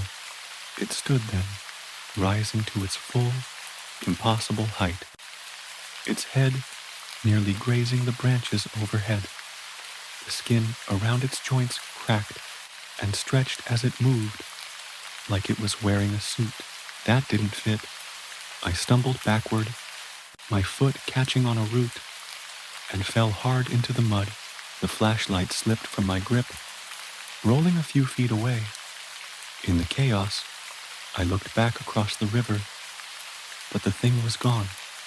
My breath came in ragged gasps as I scrambled to my feet, searching the tree line with shaking hands. The forest was silent now. Even the sound of the water seemed muffled. Then I heard the crunch of gravel behind me. It was on my side of the river. I didn't look back. I couldn't. Every instinct in my body screamed at me to run, so I did. I tore through the trees, branches whipping at my face, the flashlight beam bouncing wildly ahead of me. Behind me, I heard it crashing through the underbrush, its movements uneven and wet, like something crawling and stumbling all at once. And then it began to mimic me. It called out my name over and over in my voice. Come back, please, it wailed. Wait, for me. The desperation in its tone was uncanny, like it was trying to crawl inside my head to make me feel sorry for it. I don't know how I made it back to the main trail. I don't remember the details. I just remember the relief of seeing my car in the distance and the sheer terror of hearing its footsteps growing louder. I dove into the driver's seat, locking the doors and starting the engine in one motion. As I peeled out of the parking lot, I caught a glimpse of it in the rearview mirror. It was standing in the middle of the trail, its head tilted at an unnatural angle, watching me. Its mouth hung open, that horrible grin stretched wide across its face, and then it waved. I don't know how I made it home that night. My hands were shaking so badly I almost crashed twice. Spent the night sitting in the corner of my bedroom with the lights on, clutching a baseball bat like it would make a difference. The worst part came the next morning. When I opened my front door, my flashlight was lying on the porch. It was clean. I'd seen it fall into the mud when I tripped, rolling down the slope toward the riverbank. There was no way it should have been here. Clean, spotless, like it had never left my hand. I haven't gone back to the trail since, and I don't think I ever will. But sometimes, late at night, I hear something outside my window. A soft knock, followed by the sound of my own voice, begging me to let it in. I didn't sleep much after that night, even with the lights on, even with the bat clutched in my hands. I couldn't close my eyes without hearing that soft knock on the window or the distorted echoes of my own voice calling out to me. Every sound outside, branches brushing against the house, a coyote howling in the distance, set my nerves on edge. I started to question what was real and what was in my head, but I didn't dare look out the window. The knocking didn't come every night. Some nights were eerily quiet, which almost made it worse. At least with the knocks, I knew where it was, or thought I did. On the quiet nights, I could feel it watching me, its presence like an unseen weight pressing against the walls of the house. I kept every door locked, every curtain drawn, and the flashlight within arm's reach. It wasn't enough. 3 nights after my encounter, I woke up to something new. The sound of footsteps on the roof. Slow, deliberate footsteps, like someone or something was pacing back and forth. My bedroom is on the 2nd floor, so it was right above me. The ceiling seemed to creak with every step, each one sending a chill down my spine. I gripped the bat tighter, my breathing shallow, trying to convince myself it was just an animal, but deep down, I knew better. Let me in. The words were muffled, coming from somewhere above. It was my voice again, but weaker this time, like it was strained or dying. The footsteps stopped directly above my bed. Please, I'm cold.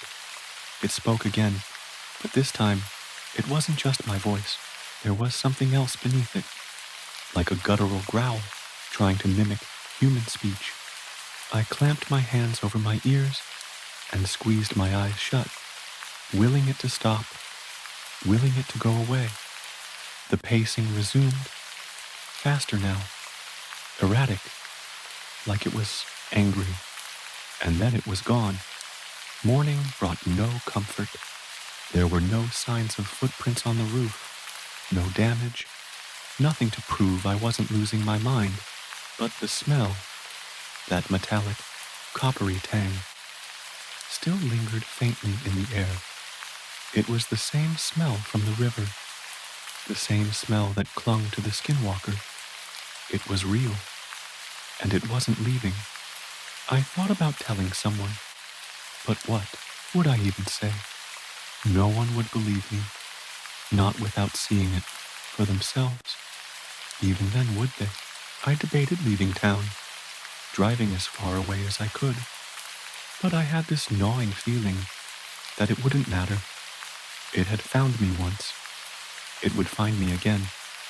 That afternoon, I decided to confront it, not because I was brave, but because I was desperate.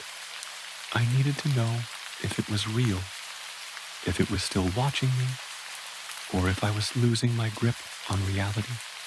I waited until dusk, when the shadows were long and the air carried that faint metallic edge. I left the house with my flashlight and bat and started walking toward the river. The town was quiet as I made my way out to the trails. Too quiet. No dogs barking, no cars passing by, not even the faint hum of insects. just my own footsteps crunching against the gravel. By the time I reached the trailhead, the sun had dipped below the horizon, leaving me alone in the dark with only the beam of my flashlight to guide me. As I moved deeper into the woods, the air grew colder, heavier, like the forest was holding its breath. I could feel it watching me, even before I saw it. My flashlight flickered as the sound of rushing water grew louder, and I knew I was close. But I wasn't prepared for what I saw when I reached the riverbank. It was standing in the middle of the water, partially submerged, its head tilted at that unnatural angle. The moonlight caught its pale, sagging skin, making it almost glow. Its eyes, black, endless pits, locked onto me as soon as I stepped into view. Why? I managed to choke out. My voice sounded small, pathetic, even to me. What do you want? It didn't move at first.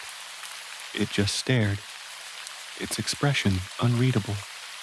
Then it smiled, that same horrible, too-wide grin that stretched its face like a rubber mask. You, it said, its voice layered and distorted, shifting between my own and something inhuman. You brought me here. I don't remember running. I don't remember much at all after that. Just fragmented flashes of terror, the crashing sound of branches behind me, the flashlight flickering wildly as I sprinted down the trail. The growing realization that no matter how fast I ran, it was keeping pace, its footsteps uneven and wet, always just out of sight. When I finally broke out of the woods and into the edge of town, I felt like I'd crossed an invisible boundary. The air felt lighter, cleaner, and the oppressive sense of being watched lifted. If only slightly. I didn't stop running until I reached the first lit building I could find, a gas station on the outskirts of town. The clerk gave me a strange look as I stumbled inside, gasping for breath, covered in sweat and dirt. I tried to explain what had happened, but the words wouldn't come. All I could manage was, "Please, don't let it in." I stayed there for hours, too scared to leave, too scared to tell the full story.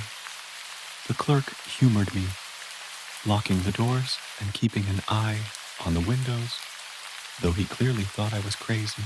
At some point, I must have fallen asleep in one of the plastic chairs near the counter. When I woke up, the gas station was empty, the doors unlocked, the lights flickering. I was alone, and that metallic smell was back. The faint sound of footsteps echoed outside the door, slow and deliberate.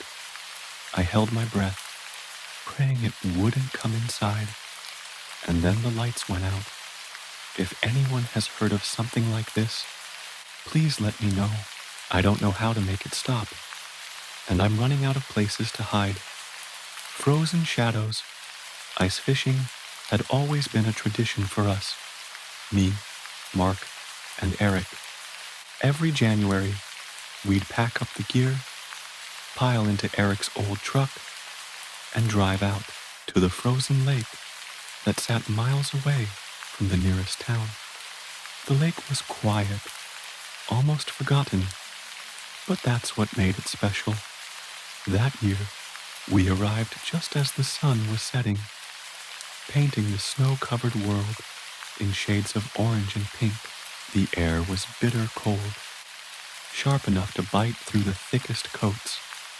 The ice groaned beneath our boots as we walked to our usual spot near the center of the lake.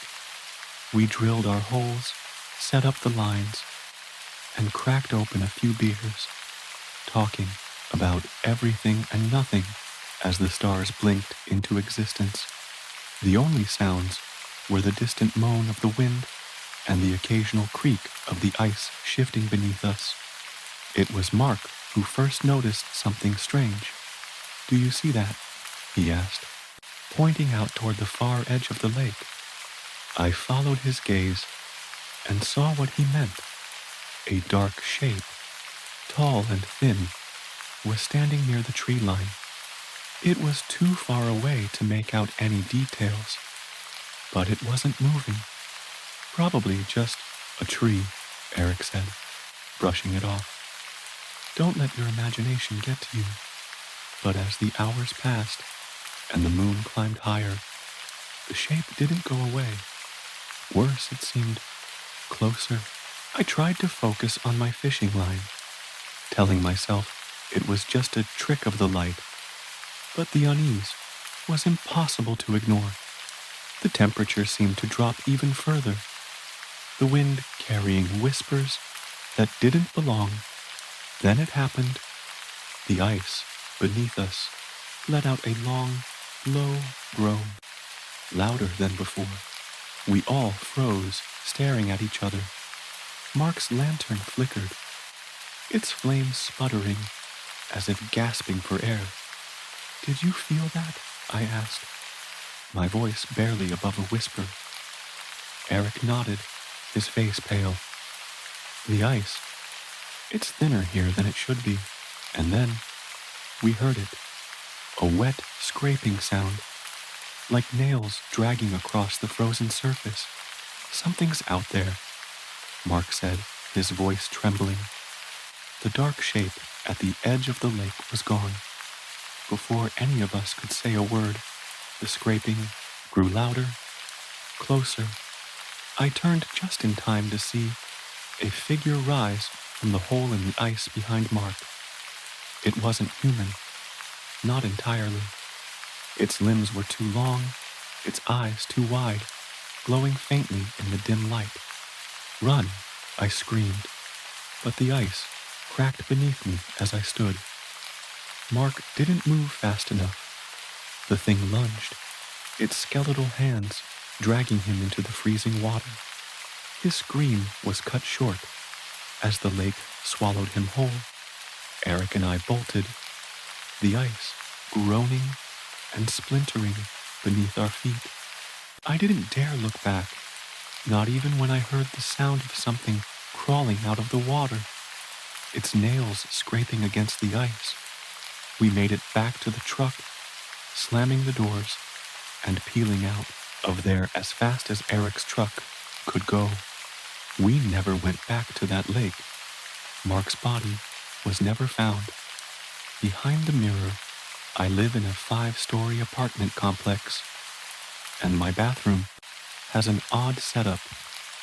One mirror faces another, creating an infinity effect. One of the mirrors is part of the medicine cabinet. When you look into one, the reflections seem to stretch endlessly, like they're pulling you into some otherworldly void. I've lived here for almost 2 years now, just me and my daughter, and those mirrors have always made me feel uneasy. There's this strange, almost unreal sensation when I look into them, like I'm slipping out of reality. Maybe it's a kind of depersonalization, but whatever it is, it's unsettling. When I stare too long, it stops feeling like I'm looking at my own reflection. Instead, it feels like someone else is staring back at me. Someone who knows far too much about me. It gives me the creeps. This morning, something felt especially off. As I moved my head slightly, I noticed that one of the reflections, about the 9th one back, was delayed. It didn't move in sync with the others.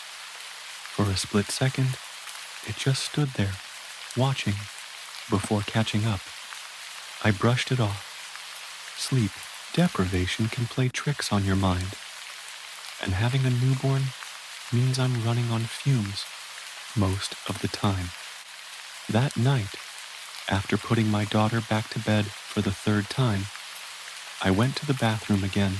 It happened again, but this time the delay was closer. Around the fifth reflection, it was far more noticeable. My stomach dropped, and a cold wave of fear washed over me. I realized I've always felt uneasy around mirrors, though I never gave it much thought before. I remembered a time years ago when I was tripping and stared into a mirror for what felt like hours. Ever since then, I haven't been the same. Mirrors don't feel like mere glass to me. They feel like doorways, and whatever's on the other side, I don't want to know. The next night was quiet until 3 a.m. I woke up to feed my daughter. After putting her back to bed, I headed to the bathroom. That's when I heard it. A low, hollow thump from behind the medicine cabinet. The sound made me freeze. My heart started pounding, and before I could talk myself out of it, I swung the mirror open. What I saw wasn't the shelf of medicines I was expecting.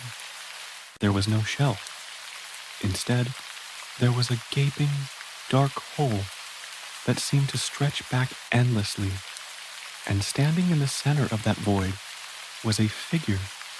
It looked just like me. No, not exactly like me. Its features were unnaturally smooth, like it had been carved from porcelain.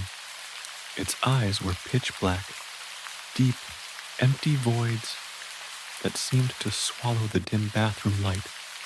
It tilted its head, and the movement was accompanied by a sharp clicking sound, like bones snapping into place. I slammed the cabinet shut so hard the mirror cracked. My hands were shaking as I ran down the hall to my daughter's room. But when I opened the door, the crib was empty. She was gone. Panic took over. My mind raced as I ran from room to room. Then I heard it, a sound that stopped me cold. Crying. It was coming from the living room. I bolted down the stairs and found her lying on the couch. But something was wrong. As I stepped closer, I realized it wasn't her. It looked like her, but something was off. Her movements were stiff, unnatural. The crying stopped abruptly as she turned to look at me. Her wide eyes glistened in the dim light. For a moment, we just stared at each other. Then she smiled, a slow, deliberate grin that sent chills down my spine. I backed away, trembling, and before I could think of what to do, I blacked out. The next morning, everything seemed normal again. My daughter was in her crib, cooing like nothing had happened. But there's one thing I can't shake. She's developed a strange fascination with mirrors. She stares at them for hours, giggling and reaching out, like she's playing with someone or something only she can see.